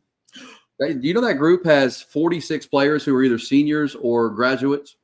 And I was joking. Seniors or graduates. We jokingly said earlier this week on one of our shows, Caught More. Isn't that where you'd go to get your master's if you ever in postgrad? Oh, yeah. I'm sure if I'm smart enough, if I can get in, I'm going to Vanderbilt. You get paid to get your master's. You're going to pay me for one of my years there? I'll take it. It's a nice it is. Especially like you go to whatever school you go to, right? You go to Baylor, you go to a good school, but you got a 4-year degree. Now they're going to pay you to play a year or two and get a master's from Vanderbilt. That is setting you up for life, but it just makes you a very veteran team, experienced team. Because you're not just old, you played a lot of football by that point. Another hold. Another pick by Arch, trying to force it into DeAndre Moore, and that stat line's getting uglier, but it came after another 10-yard holding on Jordan Washington that time. I mean, we know who they are. They're an undisciplined team. They're going to have a lot of penalties. The pick is just desperate. I mean, he's trying to make a play. I'm not even that mad about the pick. I mean, you got to try to make a play at this point. You're getting dominated. And the play was there. The kid just made a heck of a play coming under it, and good play by the safety. No, this is the best I've seen Florida look. I've watched all Florida's games. I've never seen Florida look this good. And I think it's more about – Well, and I think that's it's a good commentary, Rod. It's like Texas fans have not seen Texas look this bad. We've seen them look penalty prone. We've seen them look – but we've not seen them look really in the Sark since the resurgence when Sark got this thing going in Big 12 championship, another run to the SEC championship last year. We haven't seen them look this soft, right? This physically overmatched. No, that's the big concern. They got Debo'd. I mean, this is like I said, and this is not one of the best teams. The crazy part is this is not one of the better teams in the SEC. This is the bottom of the SEC or below the standard, of the elite SEC teams. So, now those games where like you said, Vanderbilt, now the Mississippi States and the Kentuckys and those games where you thought, all right, you know what, that's gonna be easy work for Texas. Not so fast, my friend. Not so fast, my friend. At this point, I was withholding. I was concerned, but at the same time, I was going to withhold judgment until I saw them play another talented team. And again, I don't think they should be ranked. You certainly can't consider them a contender for anything until they play a good 4 quarters of football against a good team. They're not a rankable team for me. No. Way too many problems. Well, the only reason you would rank them, it was the defense. You ranked them because their defense was elite. It is no longer elite. In this one game, they have fallen from the elite category now. We are hoping they're still good, but I don't know if they're going to be good. It looks like they're going to be above average right now. Middle of the pack to below if they don't. And I guess, are these problems fixable? Can you find the inspiration by the Red River game and then winnable games against Mississippi State and Kentucky? I mean, maybe, but same time, this is not a championship level team at any level. You're going to find out, and I'm going to pick Oklahoma next week, but you're going to find out, and who would pick Texas after this crap? You're going to find out one thing about this Texas team next week. The week after you get physically manhandled, you should come back and play your most physical game of the season. If we don't see a massive difference in physicality next week in the trenches, then it ain't it. You're not going to see it. Rod, the week after you get physically annihilated, the next week your rivalry game with your rivalry game of the season. And if we don't see a Texas team that looks like Florida next week physically, then you won't have it. Period. I agree with that. Your manhood got challenged and smoked today. And if you can't come at Oklahoma next week and play as the most physical game of the season, you don't have it. And not just that, Sark should be also challenged. It's a man in the mirror moment for him. Yes, it is, coach. That's if I'm Brent Venables, I'm licking my chops right now. I got revenge on my mind. No doubt. And I know they don't have their quarterback, but right now he can make your life hell considering what your offensive line looks like right now and how inconsistent your quarterback is right now. So, good play there, finally. But yeah, I think for Sark and for the team, it's one of those moments, man. No question. This is definitely a turning point in the season. This is it. If you want to save your season, Oklahoma, once again, it's been like that for a lot of teams. This is the midterm exam. We'll find out if you're going to fail this class or not. And if you fail versus Oklahoma, it looks like Texas this season is going to be a long season. And again, look, and I know DJ Lagway's numbers are pretty good today. again, that's his problem. Florida fans, if you're any of you on this chat, you're up 15 and you're in full control of the game, and he's still golly, man. I mean, young quarterbacks, yes, but that was as bad as Arch's last one. I mean, DJ Lagway's having a good game. A little pressure in his face to when Texas starts getting pressure. They haven't got pressure, but you're up 15 in this game. Wow. That's It's the Texas offensive line right now. Their pass protection issues, they are dire. Like it is. Yeah. It's terrible. I don't know what is happening. They look like I got to go back and rewatch it and see what exactly where everything failed, but they have not protected our job. We need to put the turnover sword away for the rest of the season. Oh yeah, I can't believe they broke that out. Another sack, just off the edge, beaten inside, then off the edge, unblocked. Well, and then they brought the safety again who made the interception last, and they also their guard play is just getting dominated. Yeah. They've gone to Nick Brooks, but Nick Brooks is in there to run block, and they can't pass pro at all. Poor Arch. Yeah. 4 sacks against a team that came into the game with 3. Yep. Yeah. They came into the game with 3. They only had 3 all season. And poor Arch is just running that time. I mean, 28 he's everywhere, and he just there's turning them loose, and Texas can't block him. Can't block in football. It's really tough to have an offense. It is. You can't run block or pass block. It's really tough to have any kind of offensive execution. Well, this will be an interesting post game for you guys, Rod, and certainly for Sark. I mean, he's going to, if you say man in the mirror moment, there's got to be some accountability here. I mean, you can't just air people out. This is the team that's unprepared.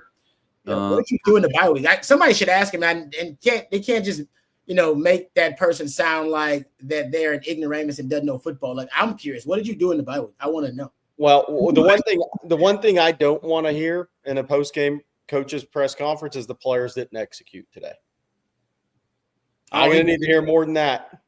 Yeah, he better say there better be some, hey, the coaches, and we have failed. We got to get back to the drawing board. A lot of we. Got to be we. Or I. We or I. Yeah, because I mean, it is a sloppy play. Yeah. This is a year 1 or 2 performance for a new coaching staff, not year 5. Yeah, good point. There you go. It looks like the 5 and 7 year. That's exactly kind of what it looked like. Would not be surprising the 5 in Sark's first year. Yeah. Year 5. And by the way, the one thing that's true about this team that we now know, they're not very good, but also these are all Sark's recruits. There's not one guy here that's held over. Another false start. False start. So exactly, you had your most success now with guys you inherited. Ooh. Let's not also forget that. That's part of the conversation now. Yeah, 100%. Yep. All right, guys, I'm gonna drop out and get ready for the post game. I gotta compose myself. Rod, best of luck. Rod, best of luck to you, Rod. Oh man, I'm gonna need it. All right, Rod, have a drink, brother. Have a drink. Little Tito's. I might have to calm my nerves. All right, fellas. Thanks, guys. Yeah. And with that in mind, if you'd like to tip a glass, if you're going to do it after this game or you're doing it right now to drown yourself, do it safely, but do it with Tito's Handmade Vodka, America's favorite vodka, for a reason. Known for great vodka, giving back and doing good for dogs and animals. It's distilled and bottled by 5th Generation Bottlers Incorporated, Austin, Texas. 40% alcohol by volume. Savor responsibly, even with a loss. Tito's will be there for you. Appreciate them bringing you the in-game watch along. Also, Callahan's General Store. Well, that was a cluster blank of a series. Sack, near sack, false start, punt. Where are we at on penalties in this game? That let me look. The regular box score, the one we have, doesn't have it. I need to see where Texas is at. 9 for 65. Yeah, and the majority of those have been second half. Yeah, they only had a couple at halftime, but it's just. I mean, the lack of execution is why the coaching has to be called out. I mean, consistently with too many penalties, consistently not picking up blocking assignments. the physicality and some of the effort, I think, can be put on some of the players here. Why didn't they show up in this game? But the consistencies over 5 games now are sloppiness. The lack of execution of basic things of football. I mean, this is this was the next test, and I gave Texas some credit that they're going to be, the 3 games they look sloppy at times outside of Sam Houston, but still it won't matter until they play Florida and Oklahoma, and they have massively failed the Florida test. And Sark, I agree with Rod. I mean, they're looking the man in the mirror moment. There's got to be some hard questions asked of how they're preparing for games and getting these guys ready to play, because it's not good right now. No, and it's it's one of the interesting things will be for this Sark, especially offensively, will be Texas went into the season this year obviously wanting to be more of a downfield passing team, which is ideally what Sark wants to do and where Arch's strengths are, right? But if your offensive line isn't holding up, it's very hard to be that before you ever get to as a quarterback holding the ball too long. So what does Sark do to try to adjust offensively right now? Because defensively, we've been through this. I mean, Texas got owned in the trenches in this game. And for anybody just coming into the chat now, owned on both sides of the ball. And that's number one. You will not win games like this if you lose both sides of the line of scrimmage. But the offense going into the season, and we talked about what Sark wants to do with Arch and this team, you may not be able to do. It doesn't look like you're going to be able to do it. So how do you adapt offensively? So that's going to be interesting to see because there's not many horizontal passing plays. Last year, there was a ton of we led the nation in passes under 5 yards. Well, this year it's going to be totally opposite. So what are you going to do to adjust now offensively?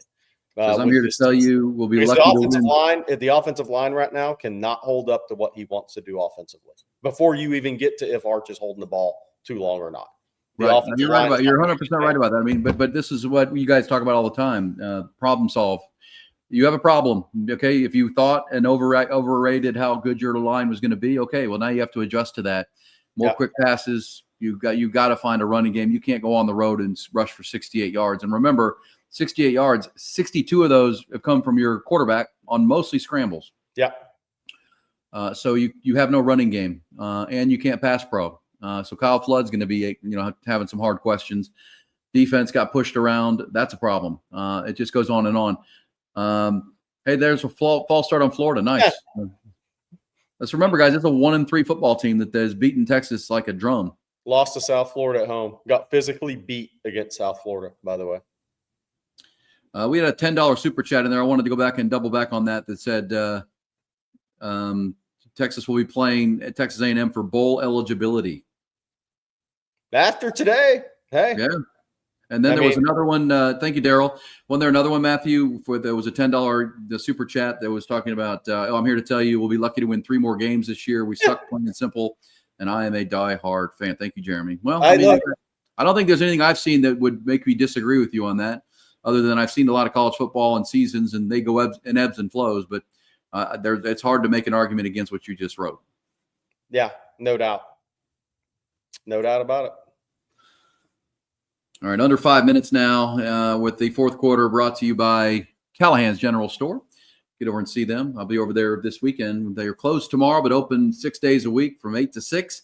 I get over there and get all my yard essentials. I can't afford, or I don't want to pay one of those yard services that come and spray all the fertilizers and keep it looking great. I don't have that kind of funds. But at the same time, I just go to Callahan's and they show me exactly what I need to get. And they're great people. The staff are amazing. Same people every time. We're like, oh no, for October and into November, you need to be doing this and putting down these soil amendments and these fertilizers and doing this and getting your soil right and working on this for your trees. They've got it all. And what you do when you do that once a month at Callahan's, get their stuff, you put it down, apply it. It saves you money, saves you time, and you don't waste it because you do it right because they've told you how to do it. Your yard all of a sudden looks amazing. You come back into the spring and lush, great soil. No weeds, no bugs, and then your yard becomes very user-friendly through the spring and summer. And you do that every month, year-round, you'll have a great-looking yard. At Callahan's General Store in Austin, between our airport and downtown, right there off 183. They've been there since 1978 and still going strong, still family-owned, operated, and locally operated. They are the best. Callahan's General Store. All right, Longhorns will have the ball back. This is kind of run out the clock time. And, boy, a lot of questions. I mean, it's a really tough one. I've done this a long time. Jerry, you have too. I mean, there's how to frame this conversation when we haven't seen them play a good team, even a decent team, since Ohio State, and they lost that game. It's been a month since we've been able to have a hard look at this team. And, it's hard to analyze it any other way than they've regressed since Ohio State. Yeah. They're better. They're worse. No, they are. There's no way to argue it any other ways. They're worse. So again, there's not a lot of words to say other than you got physically whipped up front on both sides of the ball. If you do that in the SEC, I bet your win-loss percentage is about 100. They got whipped on both sides of the ball today. You can't run the ball. You couldn't really stop the run. Here's the only thing. The Florida running backs have 33 carries for 139 yards, but they've kind of milked it a little bit here in the second half. And Texas has done a little better job, right, in the second half. But you got physically whipped in this game when you absolutely had to walk in against a quality defensive front team and play even in the physicality battle. You absolutely got whipped to start. And then that's before you get to anything else, a punt block, right? Just horrible penalties. You make a first down, and then you get 2 false starts in a row. I mean, so it's just everything compounds. But if you can't match physicality on the road in the SEC against a talented team, good luck. Those teams don't win very often. Well, let me make a point on that play right there we just saw, Jerry. This is what you're talking about right there. Trey Wisner, they came with a blitz. Trey Wisner picked up the blitz and pancaked the defender. Yep. I mean, Texas, that's something that Sark can put on film on Monday. And that, because we saw Christian Clark just a bit ago get beat badly on that exact same blitz. And Trey Wisner, you can go back and rewind that if you get a chance and watch it, folks. Trey Wisner pancaked the defender, and that allowed a big play. And now the Longhorns are going to be at the 1 yard line because their running back picked up a blitz. Yep. And he won the battle of physicality on that, which Texas has been routinely getting whipped on. So Longhorns making one last gasp here. A couple of nice throws by Arch, and they're a yard from the end zone. Hey, Sandman, what if we hit the trick play TD? I mean, that's the thing. That's the thing when teams are playing poorly is the simple plays. It's funny how the simple plays aren't made too, right? The wing go past the injuries, just overthrown, should have been a touchdown. It's amazing how things compound when it's ugly. But again, Texas scores, right? Again, they're going to have an onside kick opportunity or maybe they'll just kick it away. And with no timeouts left, they're going to have to onside it. They're going for 2 here. Yeah, I think that's smart. I mean, that safety, they're chasing that safety still, so they really have to go for 2 twice. But I get the ball back enough and they've got to get both. But that was a big play. I go back to that Wisner. He gets the touchdown. His block of a blitzer was, that's something Texas can build on, but way too little of that in this ball game. Yeah. So look, but again, you're in this position because you got physically whipped today. Yeah. At the end of the day, all this other stuff we talk about, if you lose both lines of scrimmage, you're not winning in this league against talented teams. Nope. So, even 1-3, even teams that are 1-3. Even against teams that are 1-3. And again, the most concerning thing for this game for me there's the Wisner block. You see that where you put him on the ground? I like it. Yep.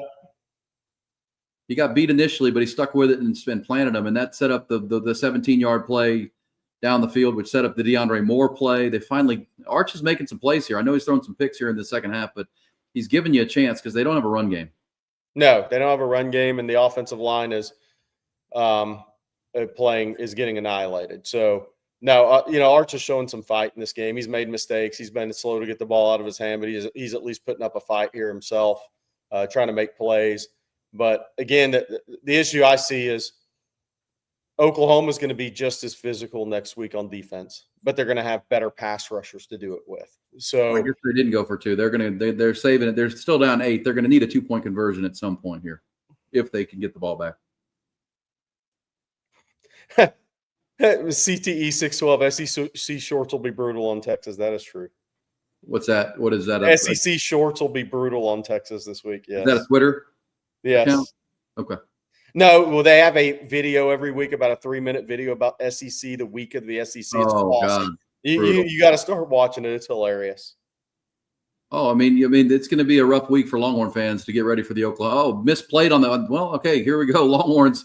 Florida starting to look like Florida a little bit. That was a misplay. Longhorns are going to, have them backed up at the 5-yard line. You can get off the field here pretty quick and get the ball back. You can, you have the ball with a chance here. Arch is giving you that. Yeah, you got to get obviously you have the 2-minute timeout with you. No timeouts, but you have the 2-minute coming up. So, by the way, producer Matt's got he's got a big job this week. Producer Matt handling the chats this week. Oh no, because the problem for Longhorns, and rightfully the discussions nationally are going to be really ugly. College game day is coming to Dallas.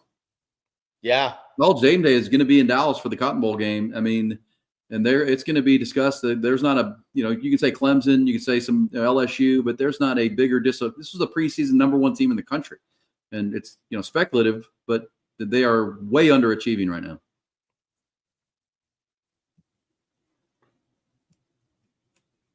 Because you can say, Jerry, a lot of people are saying 2026 is the year, and that's fair. They're going to be, next year they have a chance, but still, just because you needed to be more competitive than you were today, and you've looked so far this year. Yeah, look, it's easy to say 2026 is the year, but if you can't match physicality in this conference, no year is your year. Did Texas just dump offside on third? Oh my gosh, Anthony Hill. Oh, what can you say? 2nd and 1 when time is that's your best player too. My goodness. Giving up 9 yards on first down wasn't ideal, obviously. Mm. And look, that's those are the 2 things that 10 penalties now. Those are the 2 things that really gets under a fan base's skin, I think.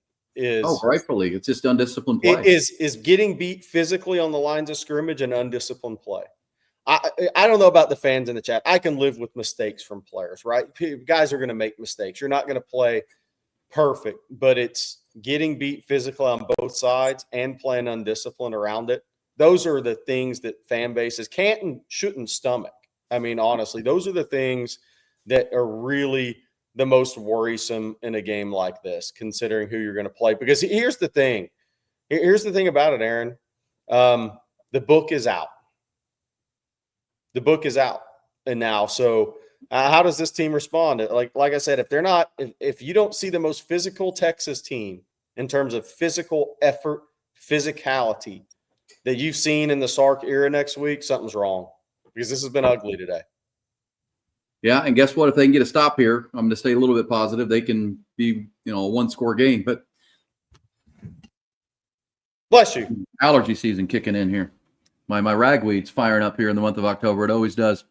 But yes, you said it right, Jerry. But at the same time, let's see if they can at least put up a fight here and get the ball back. But right now, they're giving up 6 yards on first down. This is to your point. If you can get off the field here, you get the ball back. But you gave up 9 yards on first down. You gave up 6 yards on the next first down after your defensive captain jumped off sides. Golly. They're running it. They know you're stopping the run, and you can't stop it. That's troubling. Yeah, in a game situation, trying to get off the field here. So again, where we're at right now is Florida has 457 yards, Texas 330. The other thing is Florida 7 of 13 on third downs. They were literally, I think, 131st in the country in third down offense. Now Now, some of that is they've been in more third and shorts, right? But again, that's first down defense for Texas. A team that was 0 for 13 on third downs 2 weeks ago against Miami, 7 of 13 today. And some of that's game within the game, but it means you're not winning on first down. You're not getting the Florida offense. You weren't getting pressure on DJ Lagway the way that Miami was to put them consistently behind the chains. Again, this Florida team was 1 for 27 on 3rd and 7 or more in the last 3 games. I don't know how many 3rd and 7 or more they've had today, but probably about 3, and they've converted 2. And now 3 out of the 13 probably. And they've had 3 sacks the whole season, and they have 4 today. You have 0. Yeah. And Gretzky, Gretzky says no sacks against Ohio State and Florida. Absolutely. I think that's the one thing defensively. This team had 46 sacks last year. And I expected this team to be as good or a little better as a pass rushing unit, and they absolutely have not been. They have not been as good of a pass rush. That's why I'm saying, I mean, the last month has been even hard to talk about this team because they're not playing anybody. They're not playing anybody, exactly. And you know, the Ohio State game was what it was, but you only scored 7 points. And in that month, I mean, you have not gotten better in the phases that Ohio State exposed for you. That's troubling. What did you do all month? Because people are going to say, what did you do all bye week? What did you do all month? Yeah. Is another fair question because it's worse than it was then against a team that's not as good as Ohio State. And you could look. It's not unfair to say Florida's played their best game. They used the bye week. I mean, Billy Napier talked about how they played a lot of head on up, 11 on 11. Really got after it. You know, understanding where their season is, and you know, this is so you give them that they played their best game, but you played. They're not great. And as you said, they go to A&M this weekend. That'll be very revealing how Texas comes up against Oklahoma and how A&M handles Florida next week. A&M's playing Mississippi State. There's a big difference, and who knows what will happen at the end of the year with the game, but A&M's offensive line is physical. Yeah, they are. And they've turned physical under Mike Elko. They will not get manhandled. And I think Florida's D-line's good, by the way. But and it's a lot of it's, again, Texas should play if they can't play their most physical game in the Sark era next week, something's wrong after this whipping. On the flip side, then, you know, A&M gets to watch that tape and Mike Elko says, oh, okay, this Texas team, this Florida team's super physical. Look what they did to Texas. In reality, Texas wasn't physical in this game. But A&M will match physicality of Florida in the ways Texas did not next week, in my opinion. I could be wrong, but that's my opinion. I see a physical A&M offensive line building the last 2 years. All right, so Texas will get a timeout. This is going to be 3rd and 3, and if Florida can get the first down, they'll probably be able to pretty much run the clock out here. Texas gets a stop. They're going to have pretty good field position in an 8-point ball game, which you do the math. That's a touchdown and a 2-point conversion from tying, but they've got to get off the field right here. If you're Billy Napier, wow. I mean, like if Texas gets a stop here, then the Florida fan base they're gonna get like, oof, we've seen this before. That be interesting for the Florida fan base. Yeah, because if Napier's got a situation where did he take his foot off the gas here? But I mean, he's got 460 yards of offense. But second half, they've only scored the texter, the chatter made the point about the missed trick play touchdown. There was also the Kobe Black bust where he just fell down and gave up a touchdown. And that's 14 points in this game in the second half. Texas has played better defensively in the second half outside of, the busts. But in the end, the offense has not been good enough. Trenches have not been good enough. But I will give the defense some credit. They gave up one big explosive play on a touchdown. Yeah. But other than that, they've only given up the 3 points, and they've given them a chance to get back in it. So some credit where credit will be due. And if they get the ball back here and in a one-score game, you at least have to credit the effort. Yeah, I mean, look, it's see, what if you're Florida, what are you dialing up here? I personally look, you could hand it to Jaden Ball, right? I mean, that's the easy thing to do. If it's me, I know DJ Lagway's hobbled. I'm going to get him on a little bit of a waggle here, a little bit. If they think he can move, a little waggle. All right, good stop by Trey Moore that time. Longhorns are going to take a timeout. They'll have the ball back with 1:45 to go. There we go. and they try to swing it right. And let's also not forget, if they go on to not win this game, the fact that DJ Lagway is playing hurt and they still haven't sacked him or put any pressure on him. Eric Hits 27. Why did Florida call that timeout? I think they were about to get a delay a game. I didn't think they want. I don't think. Why isn't Texas calling a timeout? Texas is out of timeouts. Okay. Yeah. I thought Texas. I was looking at the wrong column there. My bad. No. All right. So Texas is going to get the ball back with about a minute. Yeah. About a minute, and if it's a good punt, it'll be about on the 30-yard line, probably 35, maybe. I think they're are they kicking down? They're punting downwind if the wind is still east-northeast, if there's much wind right now.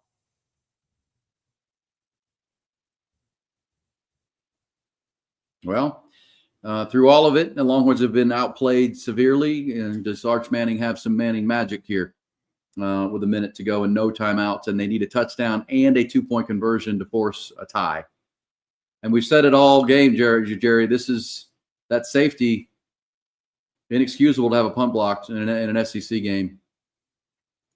And you're not going to win on the road when you have punts blocked. I mean, all the reasons, but still, that still looms. Those 2 points are massive. It should be 27-21. Yes. Longhorns are getting the ball back with a chance to go try to win the game.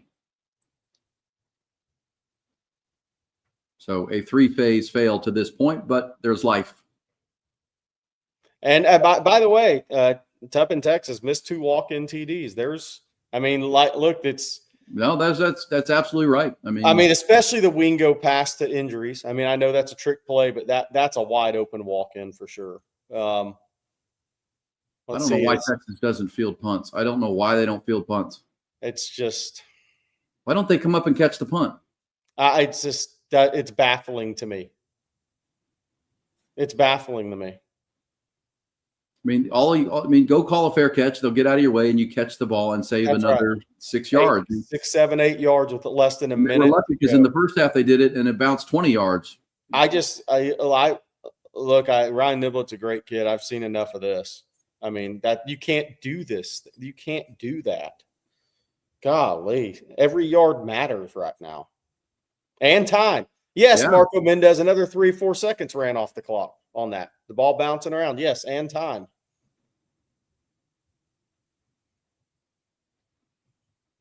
I mean, somebody has to have told him, right? Ryan, come catch the ball. Don't live with the bounce of the ball. That makes no sense. 2 shell, obviously 2 shell. Yeah, they're going to have to. It's going to be linebackers at depth. The one that they're going to.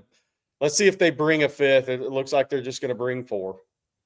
Well, they got to protect, but the Arch is going to have to buy some time and try to push something down the field a couple of times here. Hit one big chunk play and you have a chance. But Arch has got to say, avoid the sack. Obviously, that cannot happen. Alabama's going to hold on and beat Vanderbilt 23-14. Pavia with a couple of red zone turnovers, or that could have been an upset bid, no doubt. But that Alabama defense at home played great in the second half. They got gashed for some big plays in the first half, but really stiffened up in the second half and beat a good team. 23-14, they're going to be able to run the clock out now, it looks like. Arch has to throw the ball out of bounds. Yeah, this is 2 minutes. You can't take a sack there. You got to get it out, get it over the sidelines. If they call grounding, they call grounding. They probably won't if you just get it in the vicinity. His helmet came off, so he's out this play, by the way. Oh, and that was a good throw. That was Matthew Caldwell. That was a good throw to Ryan Wingo. There's a flag, though. Of course.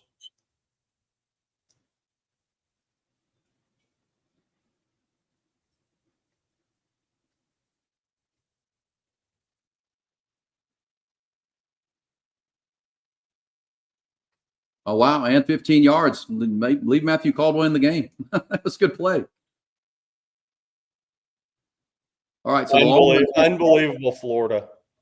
I mean, the Florida fans have got to be losing their mind right now. Yeah, because Caldwell came in. That's a really good throw. I like that a lot. Really good throw.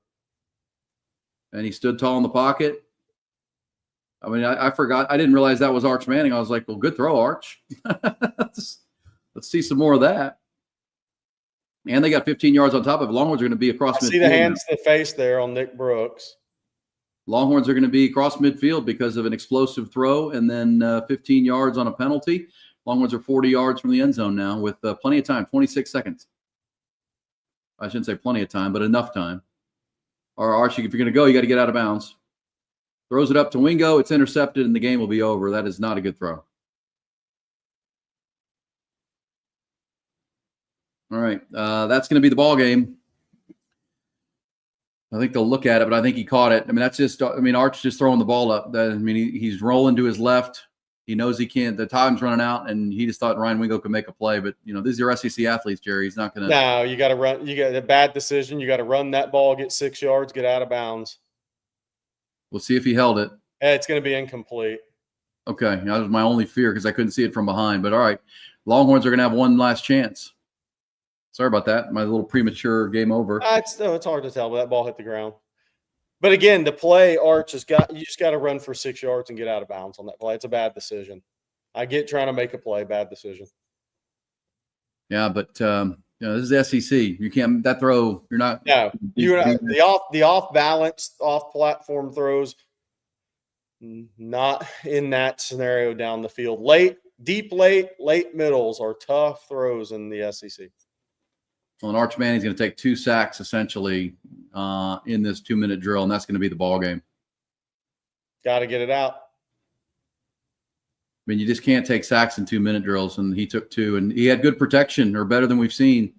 Ball's got to come out. There's got to be some hot routes. There's got to be something underneath there for your quarterback. But either way, that was a fail. They're going to give him 1 second. I do believe so. I'm not sure if they got that off, but we'll see. All right, Longhorns are going to have 1 play, I think. Oh, they're going to review the clock. Okay, well, that's going to take a minute. Well, Jerry, remember, quick reminder, post-game show coming up. I'm sure there'll be a ton of comments. Rod and Bobby. Who else joins the post-game? Rod, Bobby, and I think it's just Rod and Bobby today. I think CJ will join in from the stadium. All right, well, make sure you lock that in. Obviously, Longhorns have 1 play if they need a touchdown and a 2-point conversion to avoid falling to 3-2 on the year. And the 2 losses came against the 2 better teams that they played. Yeah. Yeah, 4th and 12, game over. Game over. All right, G. Had fun. Guys. Thank you, Callahan's General Store, Allied Medical Emergency Clinics with 9 locations in Texas, 7 in Central Texas. Thank you to Driven Auto Sales, Driven Auto Service, and their great team there as well. Jerry, thanks, buddy. Enjoy the post game. We'll talk next week. Absolutely. Thanks, guys. Y'all have a good one.